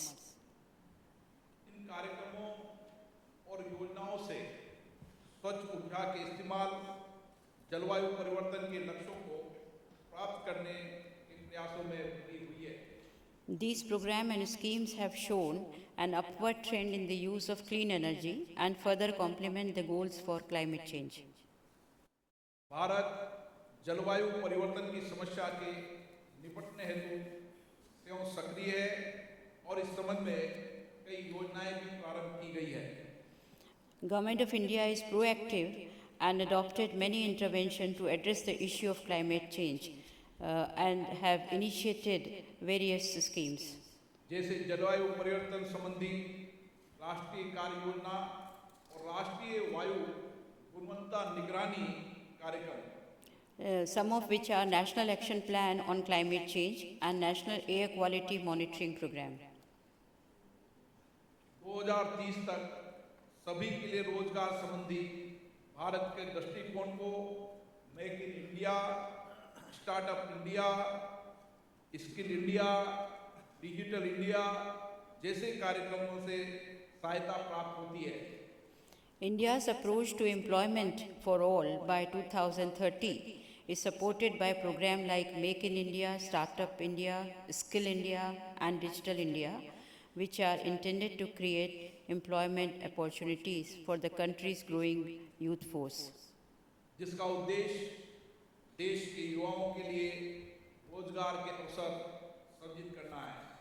समग्र सतत समावेशी विकास के लक्ष्य को प्राप्त करने में सूक्ष्म, लघु और मध्यम उद्योगों पहले से ज़्यादा बड़े पैमाने पर अपनी भूमिका का निर्वहन कर रहे हैं। The micro, small and medium enterprises sector is playing a much greater role now than before in achieving this goal of holistic, sustainable and inclusive growth. सभी के लिए रोजगार उपलब्ध कराने हेतु किए जाने वाले प्रयास करते समय समुचित कार्य दशाओं, सामाजिक सुरक्षा और कार्यस्थल पर कामगारों के अधिकारों का ध्यान रखा जाना चाहिए। For giving employment to all, the efforts are to provide better condition for work, social security and equal opportunities to the workers basically. समय समय पर हमारे रोजगार और श्रम संबंधी कानूनों में संशोधन किया जाता रहा है ताकि विभिन्न क्षेत्रों के सभी कामगारों की कार्य करने की दिशा को समुचित बनाया जा सके। Employment and labor laws have been amended from time to time so that the workforce finds a decent working environment. हमारी सरकार का आशय मजदूर संबंधी एक समान संहिता को लाकर 4 श्रम संहिता में सभी श्रमिकों को शामिल करके बहुप्रशिक्षित श्रम सुधार करने का है।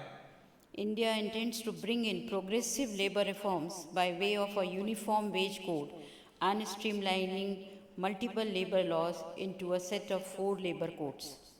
निःशुल्क और अनिवार्य बाल शिक्षा अधिकार अधिनियम 2009 के कार्यान्वयन के साथ ही भारत ने अधिकार आधारित शिक्षा ढांचे को अपना लिया है। India moved to a right-based education framework with the implementation of the right of education to free and compulsory education Act 2009.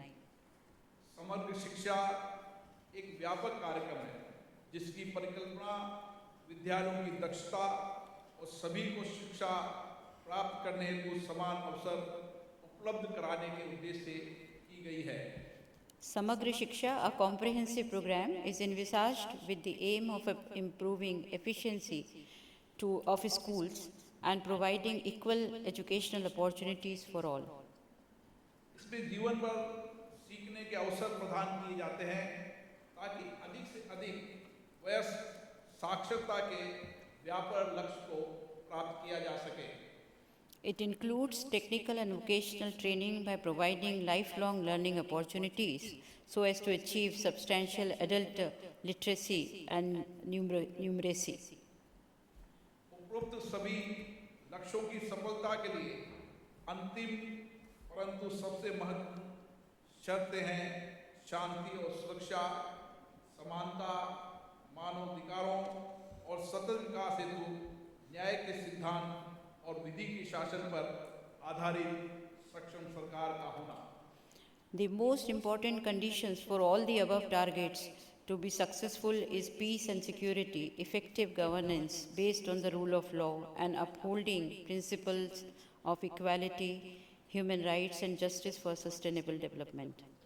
इन लक्ष्यों को सभी स्तरों पर शासन की पारदर्शिता और जवाबदेह संस्थानों के माध्यम से प्राप्त किया जा सकता है। These can be achieved through transparent and accountable institutions at all levels. Bharat अधिकार आधारित विधान की एक सुदृढ़ प्रणाली के माध्यम से अपने नागरिकों को सशक्त बनाता है। India empowers its citizens through a strong system of rights-based legislation. सूचना का अधिकार अधिनियम 2005 एक ऐसा अधिनियम है जो लोक प्राधिकरणों से सूचना प्राप्त करने के लिए नागरिकों को सशक्त बनाता है। इससे सरकारी संस्थाओं की पारदर्शिता और जवाबदेही सुनिश्चित होती है।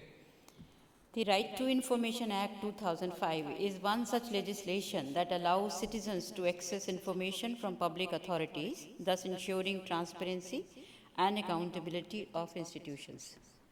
भारत का सतत विकास लक्ष्यों को प्राप्त करने का मार्ग कठिनाई चुनौतियों से भरा हुआ है, परंतु विभिन्न पहलों की दृष्टि से परिणामदायक भी है।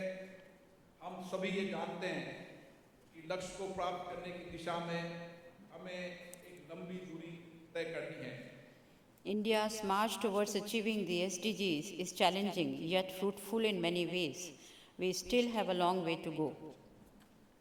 जैसा कि हम ये जानते हैं कि ये सब लक्ष्य एक दूसरे से जुड़े हुए हैं। एक लक्ष्य को प्राप्त करने के लिए हमें दूसरे लक्ष्य को नजरअंदाज नहीं कर सकते। We know that the SDGs are interlinked and we cannot see them in isolation. ये शिखर सम्मेलन और विभिन्न अन्य कार्यक्रम हमें एक ऐसा मंच प्रदान करते हैं जहां हम अपने विचारों, उपलब्धियों को प्रदान करते हैं, जहां पर हम अपने विचारों को, उपलब्धियों को, असफलताओं को एक दूसरे से साझा कर सकते हैं ताकि हम अपनाई जा रही दुष्ट पद्धतियों और सफलता की गाथाओं से सीख ले सकें। This summit is a platform where we can exchange our achievements and failures so that everyone can learn from best practices and success stories. धन्यवाद। Thank you. Thank you.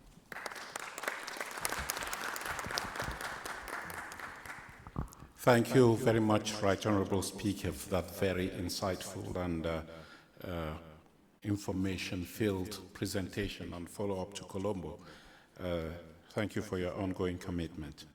I will now ask the Right Honourable Speaker of Bangladesh, Dr. Shirin Shamin, to take the floor.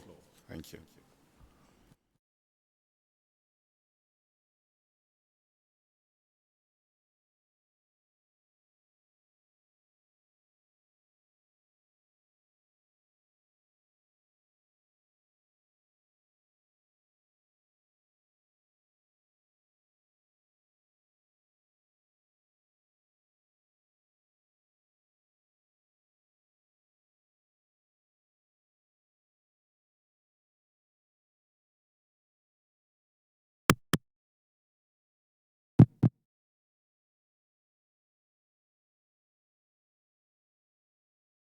Bismillahirrahmanirrahim.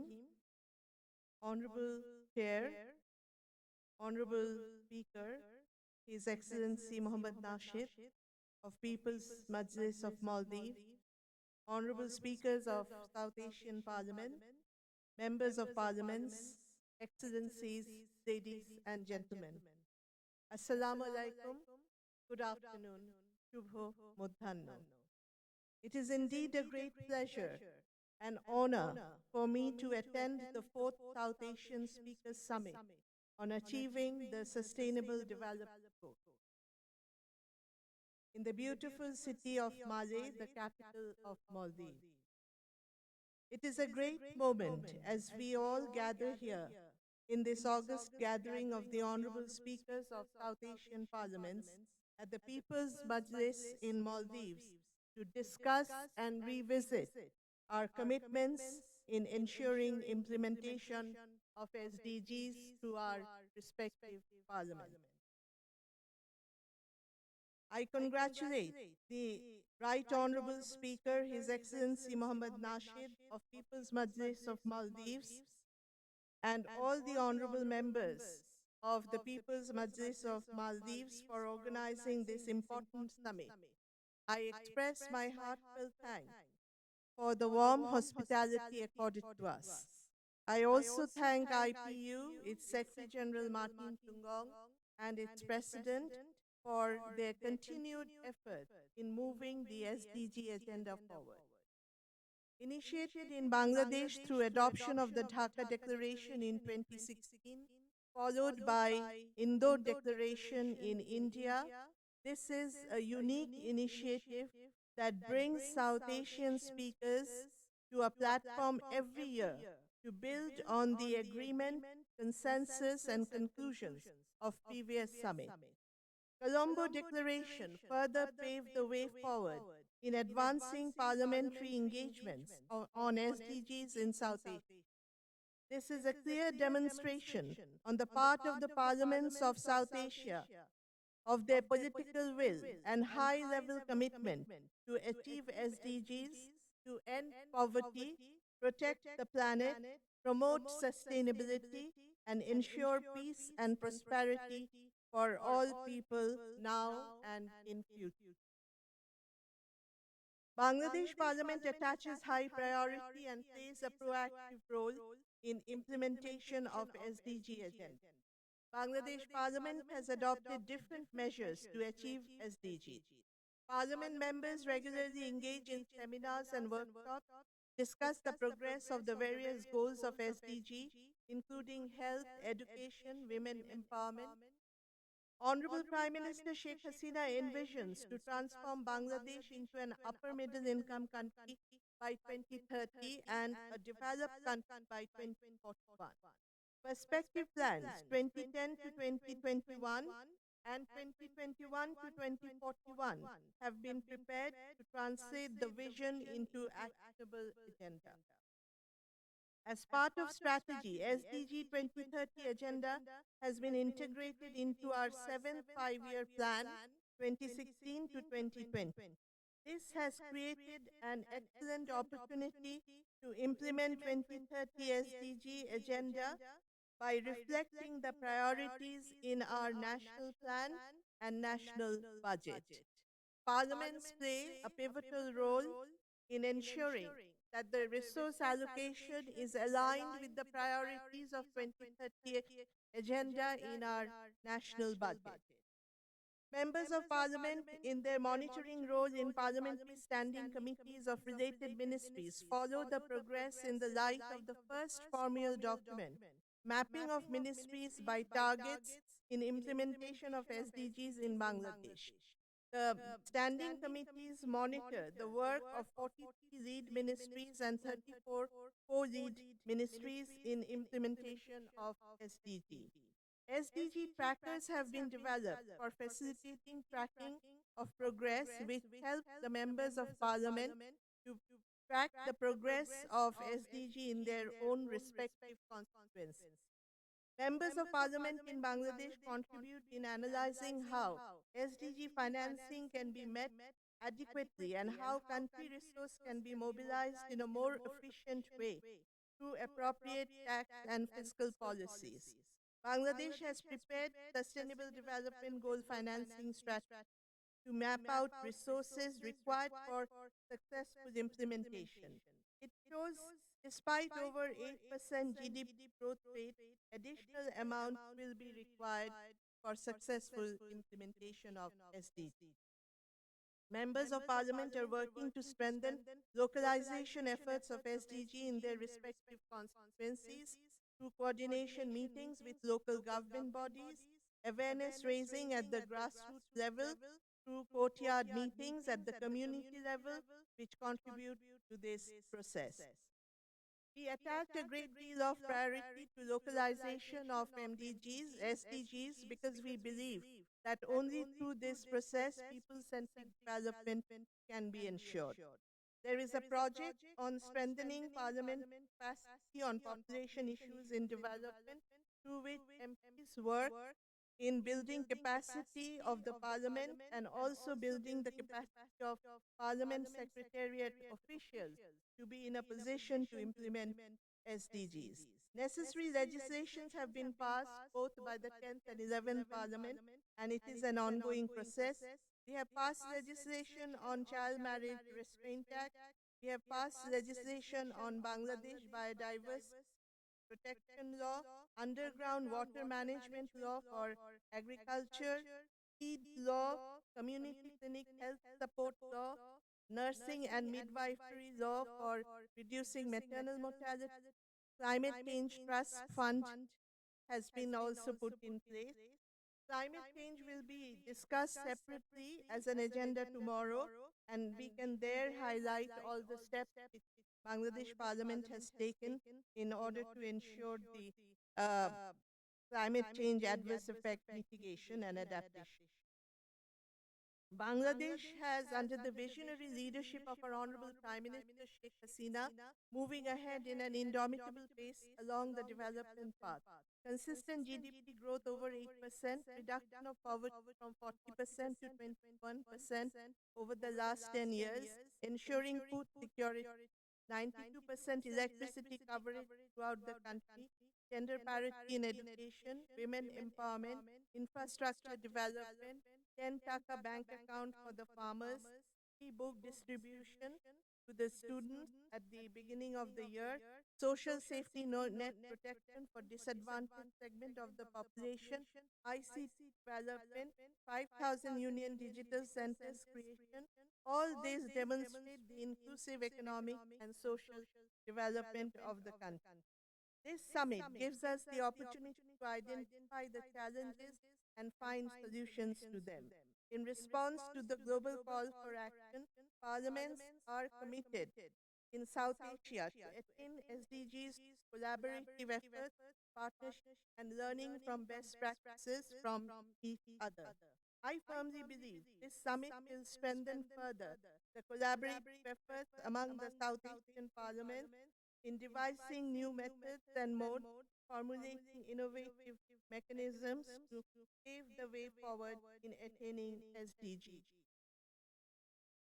South Asian parliaments will continue its leadership role and be instrumental in achieving 2030 SDG agenda and building a future equitable, inclusive, sustainable world and a future we all share. I want to conclude with a quote from our father of the nation, Bangabandhu Sheikh Mujibur Rahman, in September 1974 at the UN General Assembly. Quote, "Let us together create a world that can eradicate poverty, hunger, war, and human suffering, and achieve global peace and security for the well-being of humanity." Unquote. Thank you. May Bangladesh live forever. Thank you, Right Honourable Speaker, for that presentation. I salute your ongoing commitment to the cause of the SDGs. We were in New York in July at the high-level political forum on sustainable development, where you were very active. Thank you. I will now call on the Honorable Speaker, the Right Honorable Speaker of Afghanistan, to take the floor.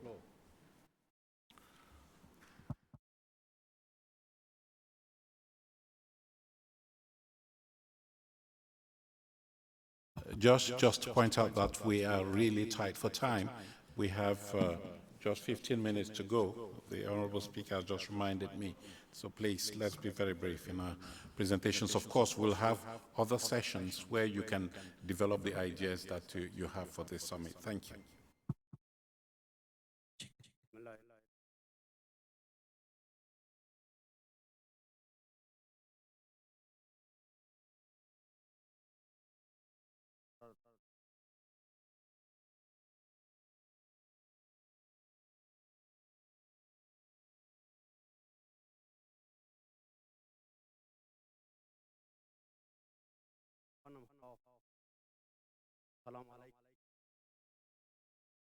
His Excellency, Chair of the Committee, I will be translating His Excellency's speech. Bismillahir Rahmanir Rahim, Speaker of Majlis Maldives, His Excellency Mr. Secretary General of IPU, Excellencies Speakers of the South Asian countries, Member of Core Diplomatic Missions, Excellencies participants of the conference, ladies and gentlemen, Assalamu alaikum wa rahmatullahi wa barakatuh.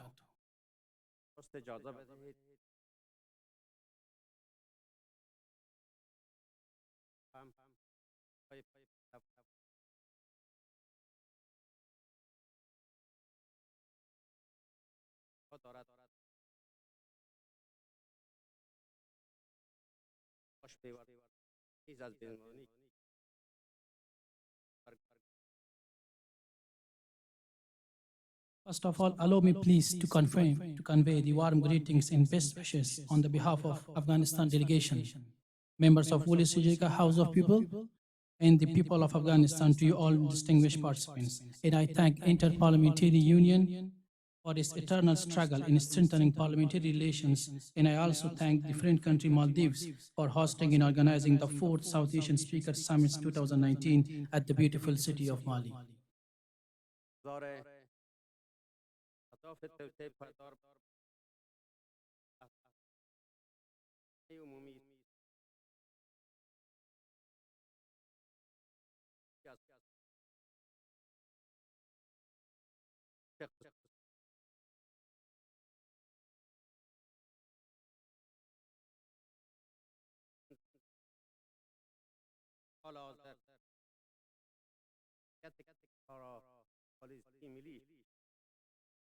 Respected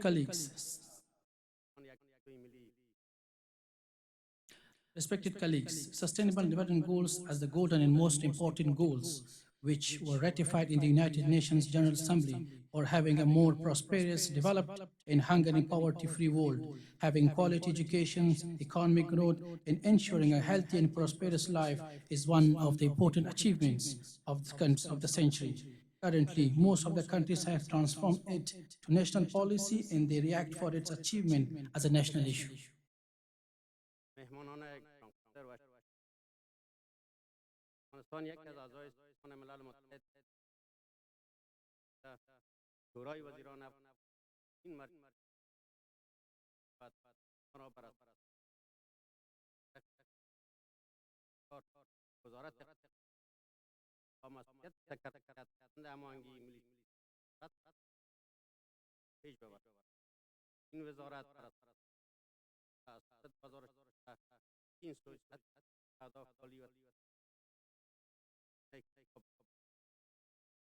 Honorable guests and respected participants, Islamic Republic of Afghanistan, as a member of the United Nations, along with other member states, is committed to achieve sustainable development goals, and the Council of Ministers of the Islamic Republic of Afghanistan, as the highest governmental decision-making authority, designated the Ministry of Economy on October 7, 2015 to take the lead in coordinating, planning, monitoring, and reporting in the Afghanistan Sustainable Development Goals from 2016 onwards for implementation of the 17 goals of sustainable development, along with national programs. High-level technical committees and working groups have been established that I want to briefly point to it.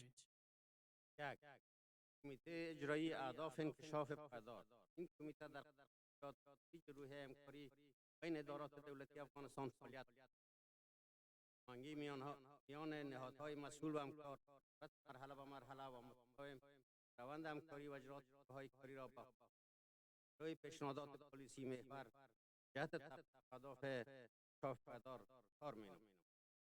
2. تقویت اهداف انکشاف پایدار وظیفه طرح و آن را با خود دارد. چگونگی پیشرفت امور طور دوامدار و منظم مسئولیت آن می‌نماید. دارای 3 کارمند می‌باشد. مسئولیت مدیریت را با برد اهداف پایدار پیش 3. اهداف انکشاف پایدار در ساختار کمیته اجرایی در 3 گروه کاری اول سکتور امنیت و حکومتداری، گروه دوم سکتور زراعت و انکشافات، گروه سوم سکتور صحت، معارف و مسائل اجتماعی، سکتور زیربنا و اقتصاد. وزارت اقتصاد در همکاری با اداره انکشاف سازمان ملل متحد در افغانستان، اداره ملی احصایه و معلومات، وزارت مالیه و نهادهای زیربط بودجوی، نهادهای همکاری های بین المللی در قسمت امخوانسازی و لودبندی اهداف ملی، اصلاح شاخصها و تحلیل و بررسی اهداف انکشاف پایدار با تدویر جلسات مشهای ملی و برگزاری کنفرانس های متعدد اقدامات خوبی انجام داده. The technical committees are as follows. 1. The Executive Committee on the ASDGs. This committee has been involved in developing and promoting a spirit of cooperation between the various departments and focuses on coordination between responsible and cooperative institutions, step-by-step monitoring of ongoing work processes, and implementation of policy-driven recommendations on achieving sustainable development goals in Afghanistan. 2. Secretariat of the Sustainable Development Goals. Secretariat is assigned to design and implement the plans and ensures how things are being progressed on a regular basis and consists of 3 employees that are assigned to manage coordination with the Board of Sustainable Development Goals. 3. The structure of Executive Committee of Sustainable Development Goals is divided into 4 working groups. 1. Security and Governance Sector. 2. Agriculture and Rural Development Sector. 3. Health, Education and Social Immunity Sector. 4. Infrastructure and Economy Sector. Ministry of Economy in collaboration with UNDP, National Statistics Information Organization, Ministry of Finance and relevant budgetary organizations, national and international partner institutions are actively working together for alignment and prioritizing national targets, amendment of indicators, analysis and separation of figures related to SDGs has taken a good actions through organizing meetings and national conferences. مهمانان گرامی، افغانستان در یک مرحله اساس تاریخی خود قرار دارد. از یک طرف در مبارزه سنگین و طاقت فرسا علیه تروریسم بین المللی قرار دارد، در خط مقدم نبرد با افغانی می‌رزمد. و سوی دیگر پروسه صلح و برگزاری انتخابات ریاست جمهوری نیز همزمان و همسو به پیش می‌رود.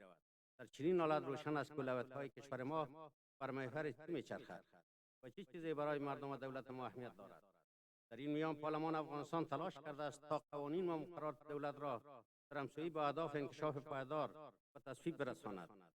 کمیسیون‌های دائمی مجلس نمایندگان می‌کوشند تا اهداف توسعه پایدار را در هنگام بحث‌ها، تحقیق و مطالعات در تصویب قوانین مد نظر بگیرند و در زمینه طرح‌های مناسب را در مشوره با متخصصان امور رای نمایند. Distinguished friends, Afghanistan is currently in a very sensitive historical situation. We are heavily fighting against international terrorism and struggles in frontline.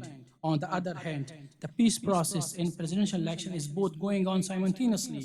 And in such situation, it's clear that the axis of our priority is clear to all in what is more important for the nation and government.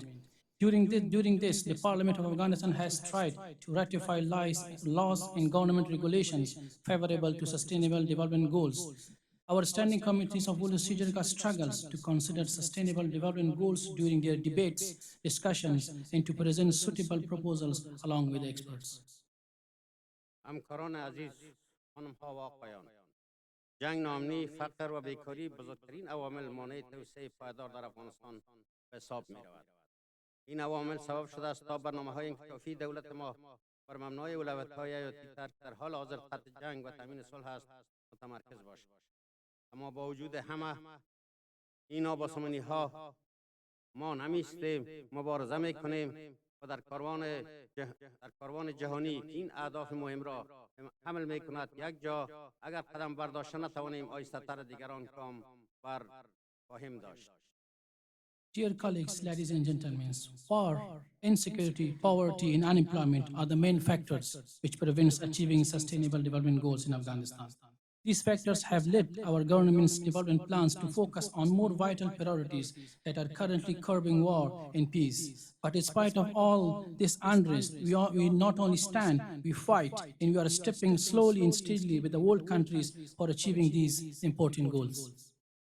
دوستان عزیز، اعلامیه کلمبو که به منظور بهبود همکاری‌های پارلمانی منطقه‌ای جهت تساوی پایدار و رشد اقتصاد سبز صادر شده بود، پارلمان افغانستان هم خود را در تطبیق آن متحد دانسته و تاکنون اقدامات مؤثر انجام داده.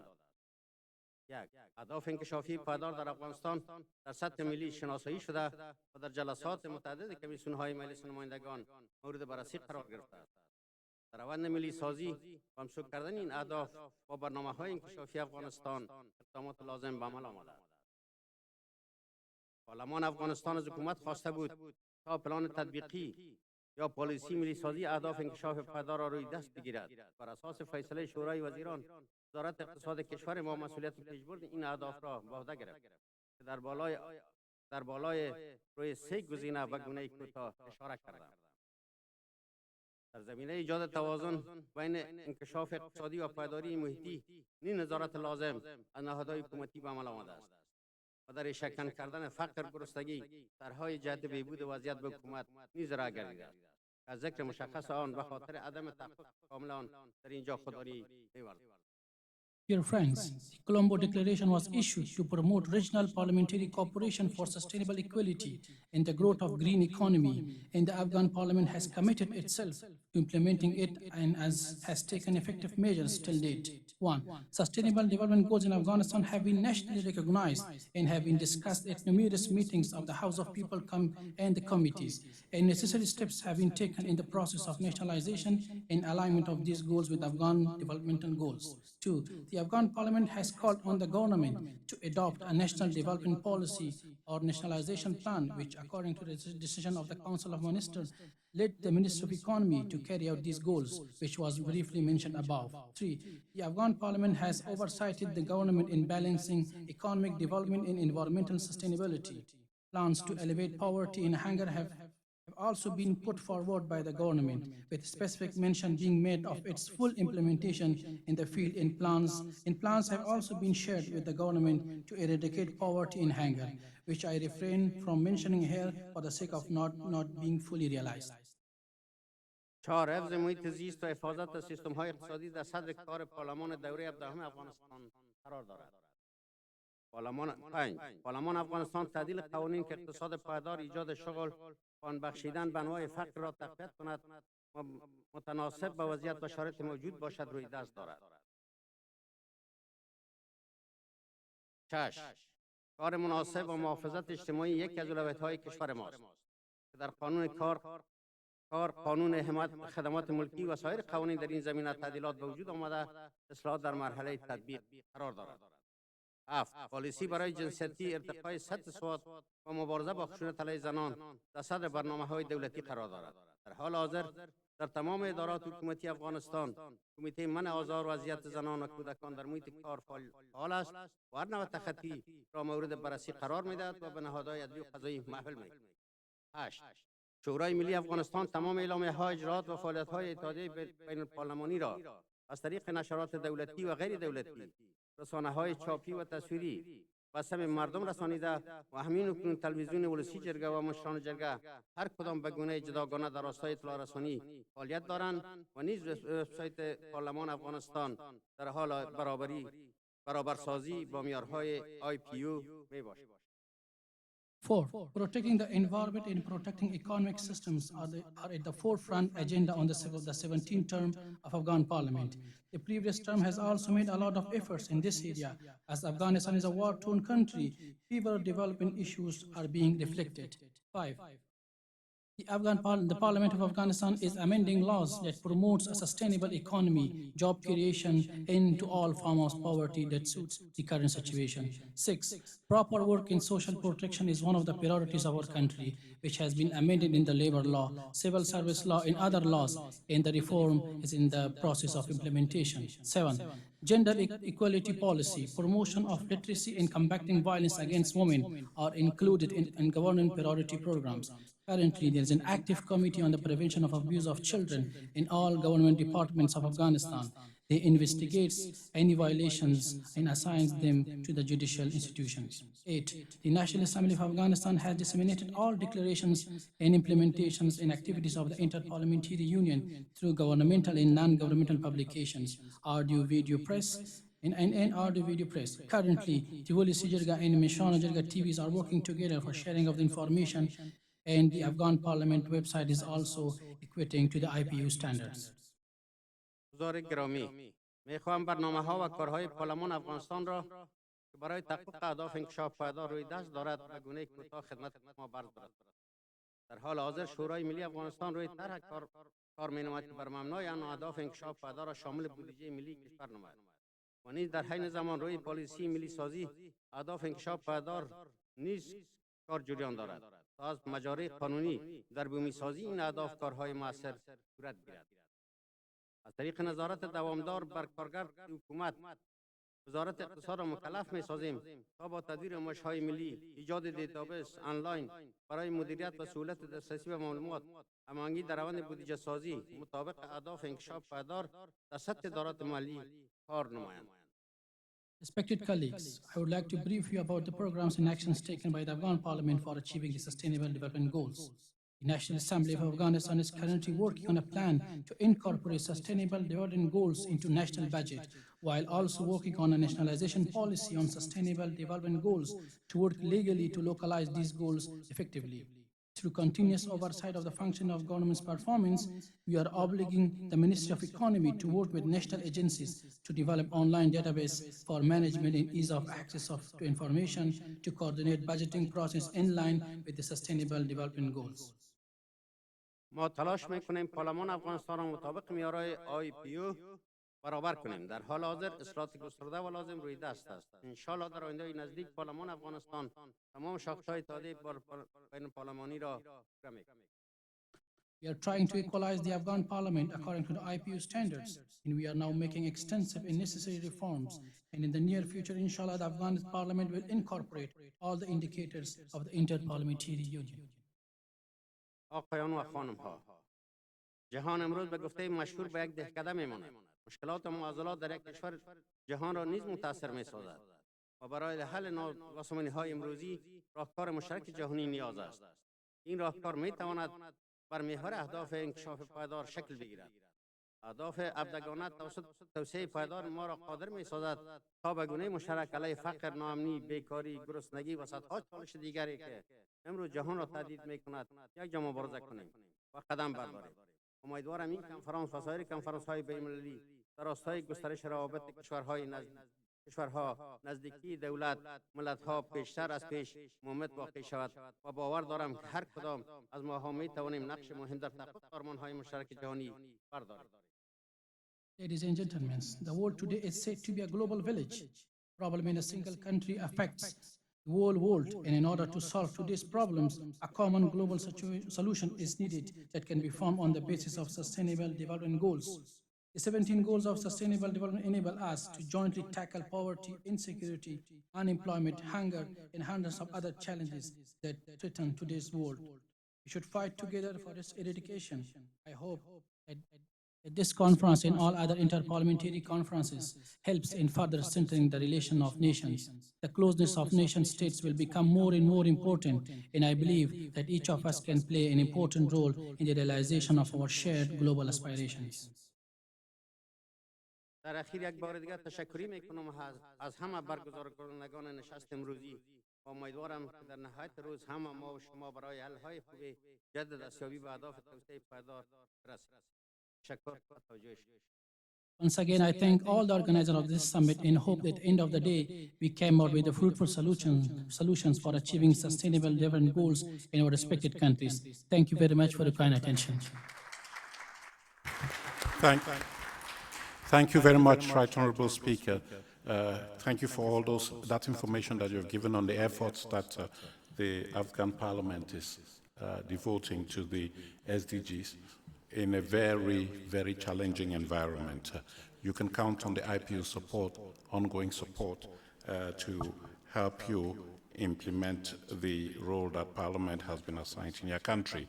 We have two more presentations, and you'll bear with us, Mr. Speaker, if I will call on the speaker from Bhutan, and he will be followed by the Deputy Speaker of the National Assembly of Pakistan. So, Honorable Speaker from Bhutan, you have the floor.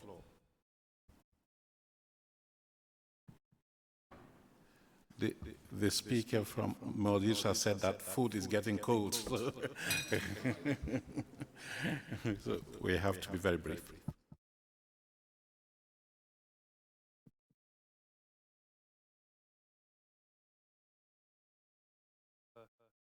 Excellency, His Excellency Mohammad Nasheed, Honorable Speaker of People's Maldives, Honorable Speaker of the South Asian Parliament, Mr. Martin Chungong, Secretary General of Inter-Parliamentary Union, and Chair for this plenary, ladies and gentlemen, on behalf of His Majesty the King, people of Bhutan, and on my own behalf, I would like to extend warm greetings to the distinguished speakers and the delegates attending the South Asian Speakers Summit. I would like to express our deepest appreciation to the Honorable Speaker, and through him, the People's Majlis, for the kind invitation to participate in the summit and the excellent arrangement made to receive us in this beautiful city of Male. I am honored to partake in the 4th South Asia Speakers Summit on achieving Sustainable Development Goal, and I have no doubt that this august gathering, composed of honorable speakers with diverse knowledge and experience, will enrich our deliberation. Thank you, Mr. Martin Chungong, Chair of the plenary, for giving me the opportunity to present the Bhutan's progress on SDG. In Asia-Pacific region, Bhutan is one of the early mover country for SDG implementation. It is due to our development philosophy of cross-national happiness, which is premised on the well-being and happiness of the people, and which strongly resonates with the principle and objectives of the 2030 Agenda on Sustainable Development. Bhutan has been able to align relevant targets of the SDGs with the national plan. In fact, in the current 12th five-year plan, we have succeeded in directly aligning and integrating all except one of the 17 SDGs. Further, Bhutan has presented its first voluntary national report in 2018.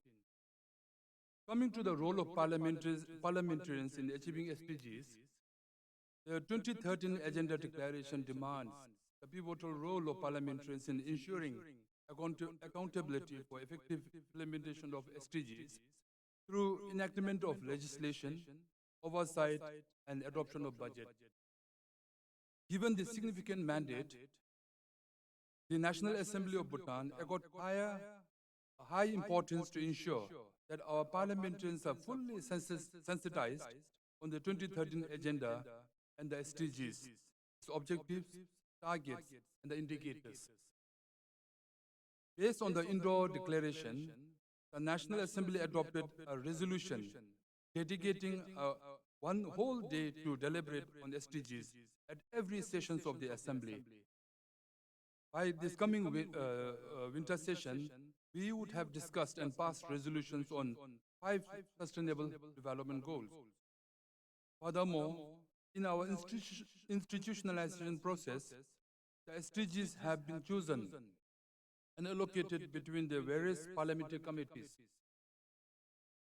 to ensure that each and every goal receives adequate attention and is implemented. At the national level, the Parliament has passed a resolution for the government to establish a separate SDG unit to integrate and coordinate in implementation. A joint parliamentary committee has also been established to review and report to the Parliament on SDG implementation. These are the national, legislative, and the support framework to create conducive environment to achieving SDGs. Excellencies, ladies and gentlemen, the challenges of our time demand continued collaboration, cooperation, and dialogue to solve problems. Therefore, I welcome this inclusive dialogue on the important topic of achieving SDGs and look forward to hearing and learning from the wisdoms and experiences of distinguished delegates from member states. In conclusion, I would like to once again like to express our deepest appreciation to the Honorable Speaker and the People's Majlis for the excellent arrangements of the summit. I also would like to thank the Honorable Speakers of the member states and accompanying officials for making your time available for this important summit. I'm sure we will have a very productive meeting and outcome. Thank you, and touch the leg.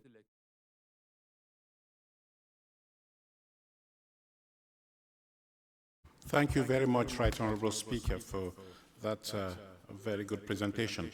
I note the point that you made about dedicating one day in each session to debate on the SDGs. This is a recommendation that came out of one of the summits, and I am very glad you mentioned that. I think it's an example of good practice that we need to copy for those other parliaments that are not doing that.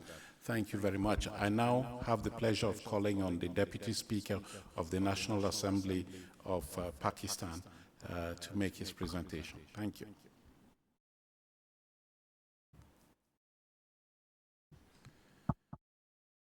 Excellency, since all honorable delegates received the written English translation of Honorable Deputy Speaker's speech, in the interest of saving time, we will not doing verbal translation. बिस्मिल्लाहिर्रहमानिर्रहीम। सबसे पहले इज़्ज़त माब speaker अवामी मजलिस जमहूरिया मालदीव, जनूबी एशियाई ममालिक के मोअज़्ज़ज़ speaker साहिबान, बैनुल पार्लिमानी यूनियन के मेंबरान, इज़्ज़त माब मोअज़्ज़ज़ व काबिल एहतराम शिरका, अस्सलामु अलैकुम व रहमतुल्लाहि व बरकातहू। मेरे लिए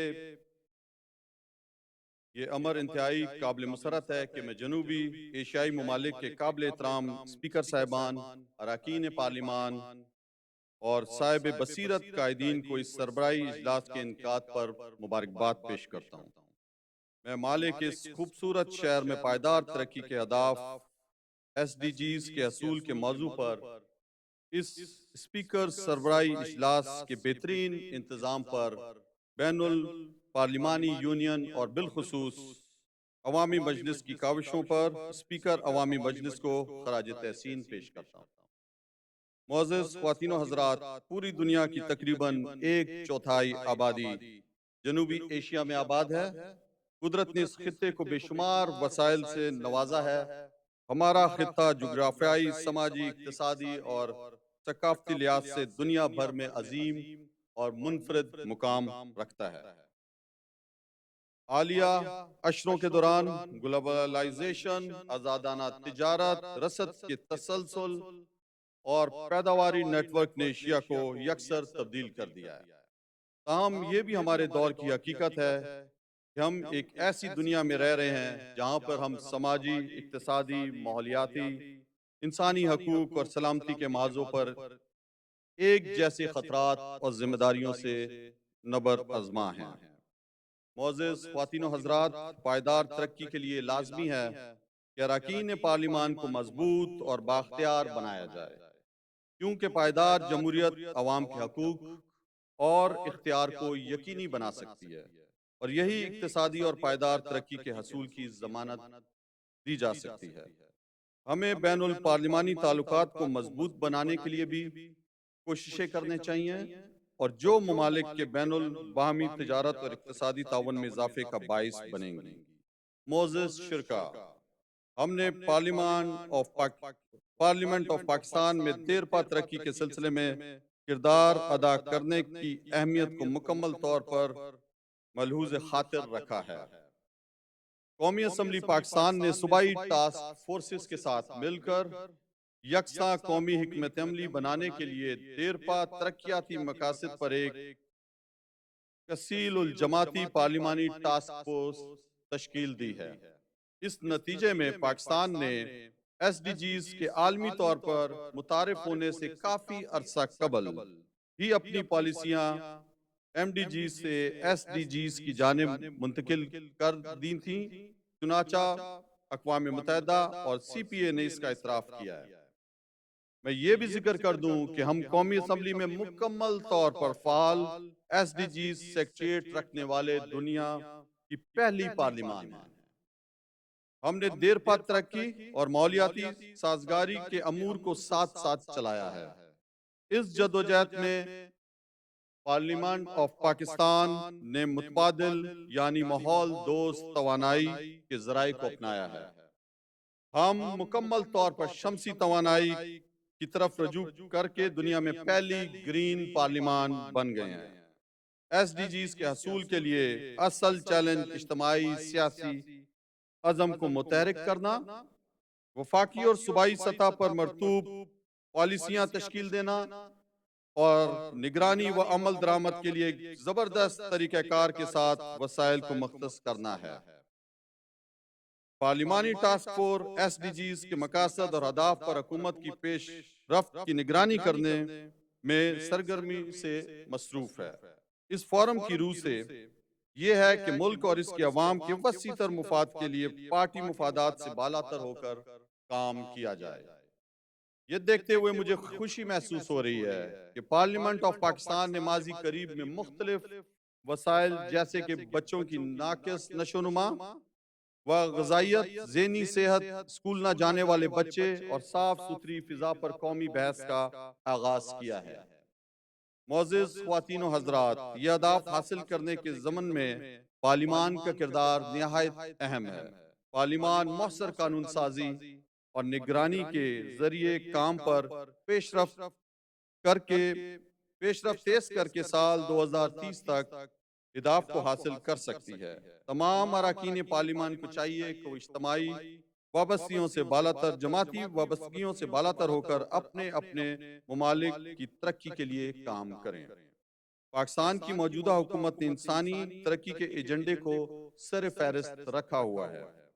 मोहतरम वज़ीर आज़म पाकिस्तान इमरान खान साहब ने कौम से अपने पहले खिताब में गुर्बत, तालीम और सेहत के चैलेंजेस, स्कूल से बाहर बच्चों, बच्चियों और हामला ख्वातीन की देखभाल, ज़हनी सेहत, ग़िज़ाइयत की कमी और नाकस नशोनुमा के मामलात का बड़ी वज़ाहत से जिक्र किया। पाकिस्तानी हुकूमत ने इन तमाम तरक्याती चैलेंजेस को हल करने के लिए ठोस पॉलिसियां तश्कील दी हैं। इनमें से एक निहायत अहम इकदाम 80 अरब रुपए मालियत के गुर्बत के खात्मे के जामा प्रोग्राम एहसास का आगाज किया है, जिसका मकसद माशरे के मजबूर और गैर महफूज तबकात बशमूल गुरबा, यतीमों, बेवाओं, बेघर अफराद, माजूरों, खुराक की कमी के शिकार और बेरोजगारों वगैरह की मदद करना है। मौलियाती तब्दीली एक बहुत बड़ा चैलेंज है। अगर जब पाकिस्तान इस वक्त खसराना असर वाली गैसों के अखराज के आलमी तरीके अमल की फहरिस्त में काफी पीछे है, मगर फिर भी ये 7वां इंतहाई गैर महफूज मुल्क है। पाकिस्तान ने समूमियाती तब्दीली के बारे में मुआहिदा पेरिस की तौसीक की है। इसमें जंगलात के फरोख्त और काबिले तजदीद तवानाई वगैरह जैसे इक़दामात को इख्तियार करना और मौसमियाती तब्दीली के मुअज़्ज़र असरात को कम करना दोनों शामिल हैं।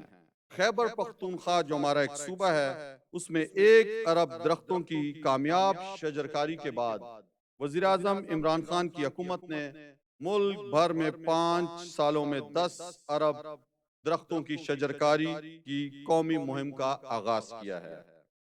प्लास्टिक बैग्स पर पाबंदी लगा दी है पूरे मुल्क में।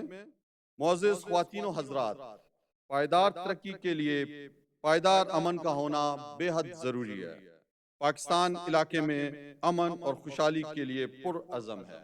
हम जनूबी एशिया में असले की दौड़ में शामिल नहीं होना चाहते।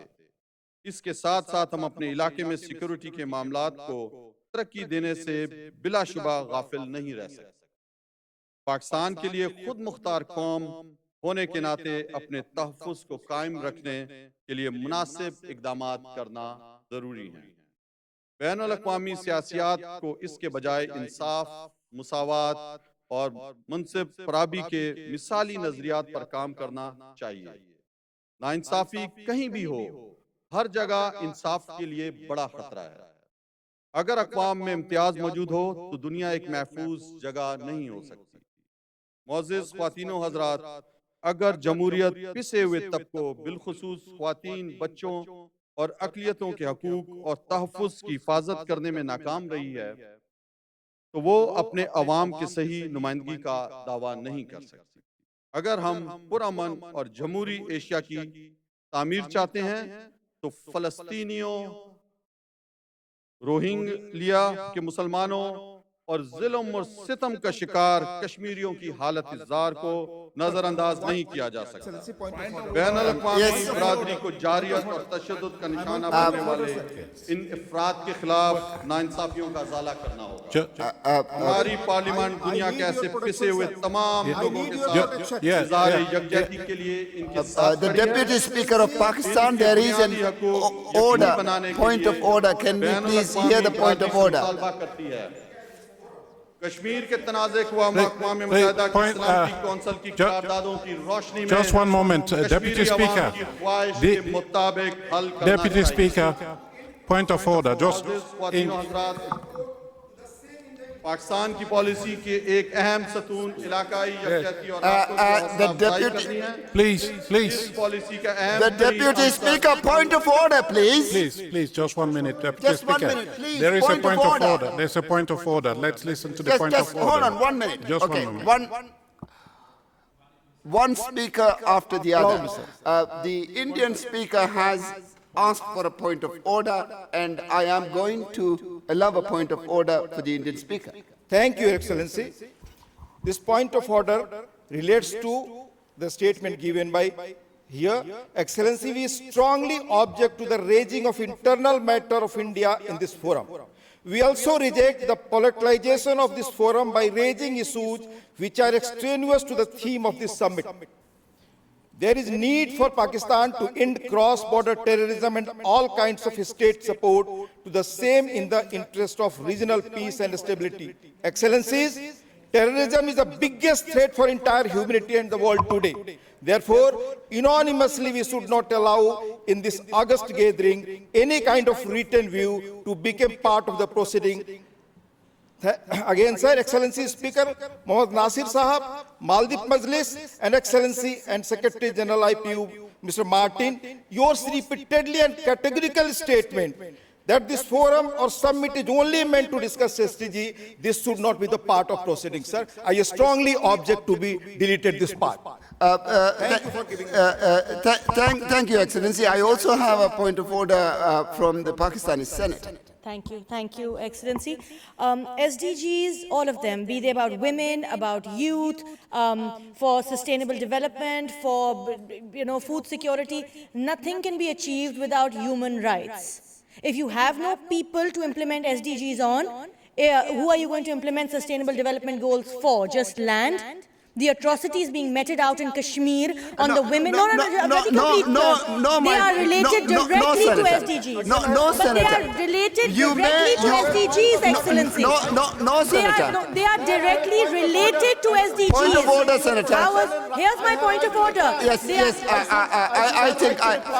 So then please allow the Honourable Speaker to finish his speech. Deputy Speaker, can you finish your speech from where you had left? Thank you. Pakistan की पॉलिसी का एक अहम सतून इलाकाई यकजहती और राब्तों की हौसला अफजाई करना है। इस पॉलिसी का अहम तरीन अंसर चीन पाकिस्तान इक्तिसादी राहदारी है। ये प्रोग्राम चीन, जनूबी एशिया और वस्ती एशिया के माबैन बिला तातुल राब्ते को यकीनी बनाएगा और इलाकाई ताउन के लिए नई राहें खोलेगा। हम पाकिस्तान में सरमायाकारी करने के लिए पूरे खिते से पब्लिक और प्राइवेट कंपनियों की शिरकत पर खुशामदीद कहते हैं। मोअज़्ज़िज़ मेहमान गिरामी, मोअज़्ज़िज़ ख्वातीन और हज़रात, ममालिक और अवाम के माबैन इत्माद और हम आहंगी के फ़रोग़ के लिए बेहतरीन दस्तयाब ज़राए में पार्लियामी इजलास व तबादले शामिल हैं। लिहाजा आए दहशतगर्दी और शिद्दत पसंदी को ख़त्म करने और अमन को कायम करने के लिए सिक्योरिटी व सलामती के अमूर पर ताउन में इजाफे के लिए मिलकर काम करें। हमें अपने ममालिक के दरमियान तिजारत, सरमायाकारी और माशी ताउन में इजाफे के लिए मुश्तरका कोशिशें करनी चाहिए, जो कि तिजारती आज़ादी, मंडियों तक रसाई और सरमायाकारी के लिए दोस्ताना पॉलिसियों के ज़रिए की जा सकती है। हम अदम एतमाद, तरद्दुद और तसाद को ख़त्म करने के लिए पुरअज़म हैं कि हमें तरक्की और खुशहाली की राह में रुकावट हैं। मेरी दुआ है कि हमारी अक़वाम के माबैन दोस्ती और भाईचारा कायम व दायम रहे और अज़मत व बुलंदी में मज़ीद इजाफा हो। पाकिस्तान आइंदाबाद। आप सबका बहुत Sir, again, I have a point of order. Thank you. Yes, I will. No, excuse me, Senator. Please. I will allow you to. I will allow the Indian delegation a point of order. And then you will allow the Pakistan delegation a point of order. Sir, again, since I had already replied to this speaker, again this. Speaker, can you have the microphone on? No, microphone on. Microphone on, please. The country which has raised the human rights issue of India, I would like to, your permission, the country which indulges itself in a genocide of its own country, which became a separate country, has moral right to raise this issue here. Let me clarify, sir. Sorry. No one has the right to. Pakistan is not a purveyor of terror. Jammu and Kashmir, which is part of India, which is part of India, compromised. How is he saying that we are purveyors of terror? Please, there is a chair to this meeting. GB, which Pakistan had illegally occupied through armed action in 1947. Pakistan has kept the people of this region guessing on their status as a constitutional entity. The so-called AJK is unique. It has been given the trappings of a country with a president, a prime minister, and a legislative of its own. But the so-called AKJ is neither a country nor a province. The Karachi Agreement appeals to India, please stick to your point of order without going to the substance of the matter. 95% of the land is strategically important for its connectivity with China. Deputy Speaker, This is not okay. We are going to continue objecting to this. To reply for the atrocities if permitted. Thank you, Deputy. Thank you, Deputy Speaker and Speaker of India. Thank you, Pakistan delegation. I am sure we have all made our points now. Please, Excellency. If you permit them, then I have a right to I am not permitting. There is no point of order for a point of order. We all know that. End. Finish. Look, please, there is no point of order. We cannot have a point of order for a point of order. Please. I understand, Mr. Speaker. But if someone is going to say that my country is a purveyor of terror, I will not tolerate it. Which is not part of SDG's agenda. Yes, Excellency. Any country which nobody is hearing anything now. Please sit. Please be seated. Excellency, please be seated. Excellency, please be seated. Please be seated. No.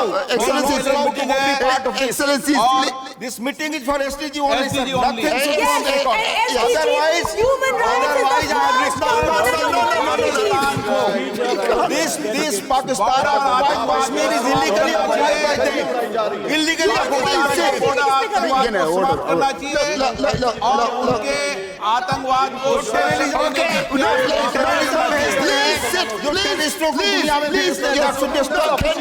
Can both speakers stop? Please, can you both speakers sit? Please sit for a bit. Please sit down. I will sort this out. Please.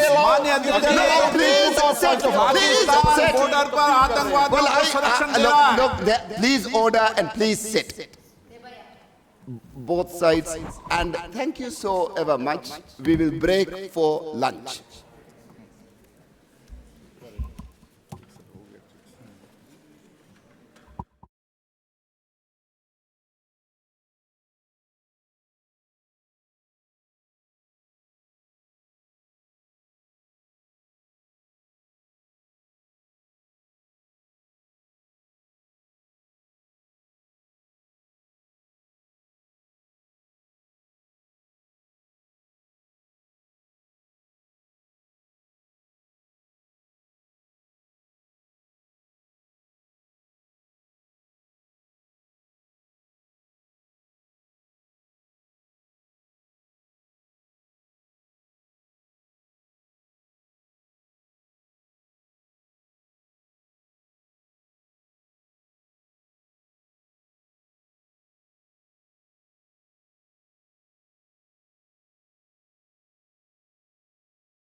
Okay.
There is no.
Should be sent to this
Just Puranic.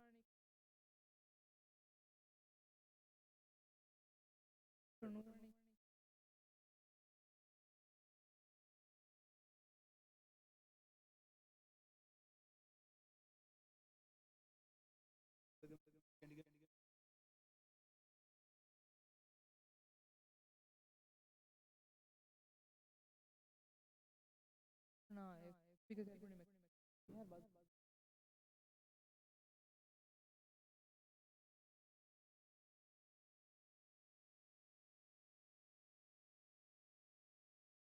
No.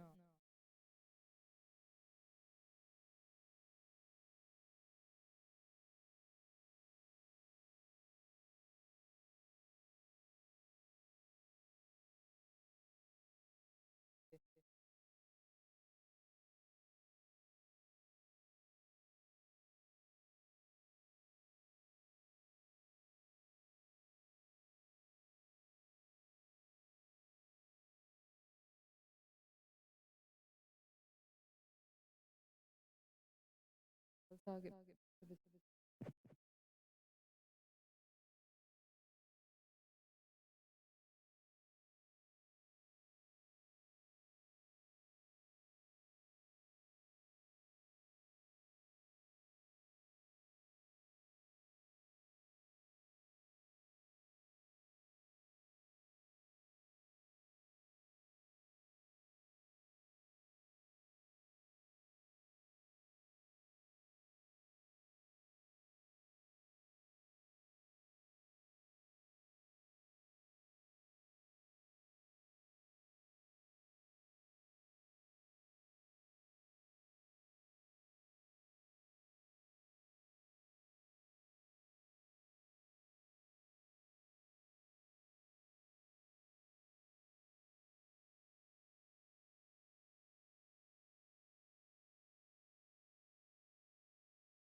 ඒකොළ suspend වන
Testing one, two. Ikaw ko. Kaibigan ng ikaw ko. Feedback ang funny. Meron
Hello?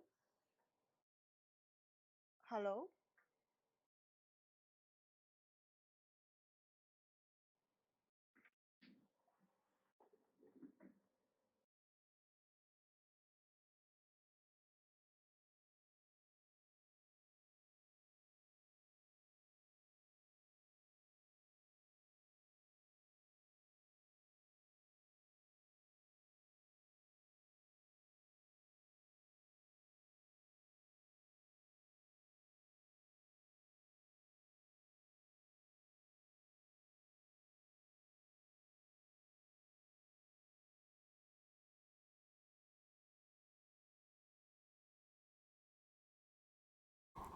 Hello.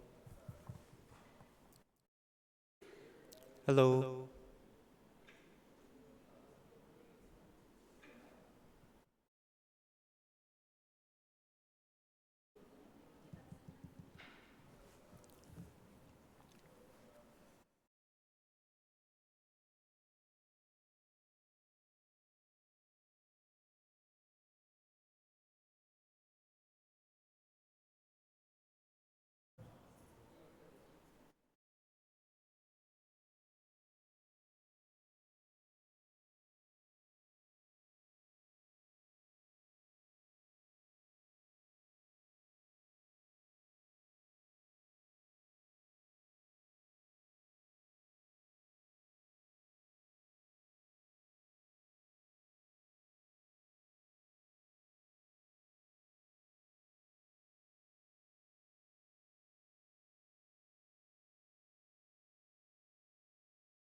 Hello. Hello.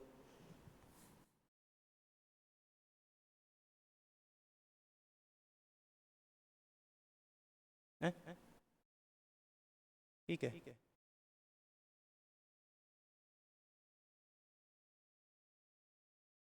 ಏನಾನೆ ವಾಹಕನದಕ್ಕ ಕಂಡಾದನೆ ಏನ ವಾಹಕದಕ್ಕ ಕಂಡಾದನೆ ಏಮನೆ ಹೆಂಗಿದು FR ಹದೋ ಗುಣ ಕಂಡಾದೆ ಹಾಂ ಅದೇ ಮಿತಣು ರಂಗಳಂಗೆ ಇದೆ ತೋ ಬದಮ್ ಮಾಡು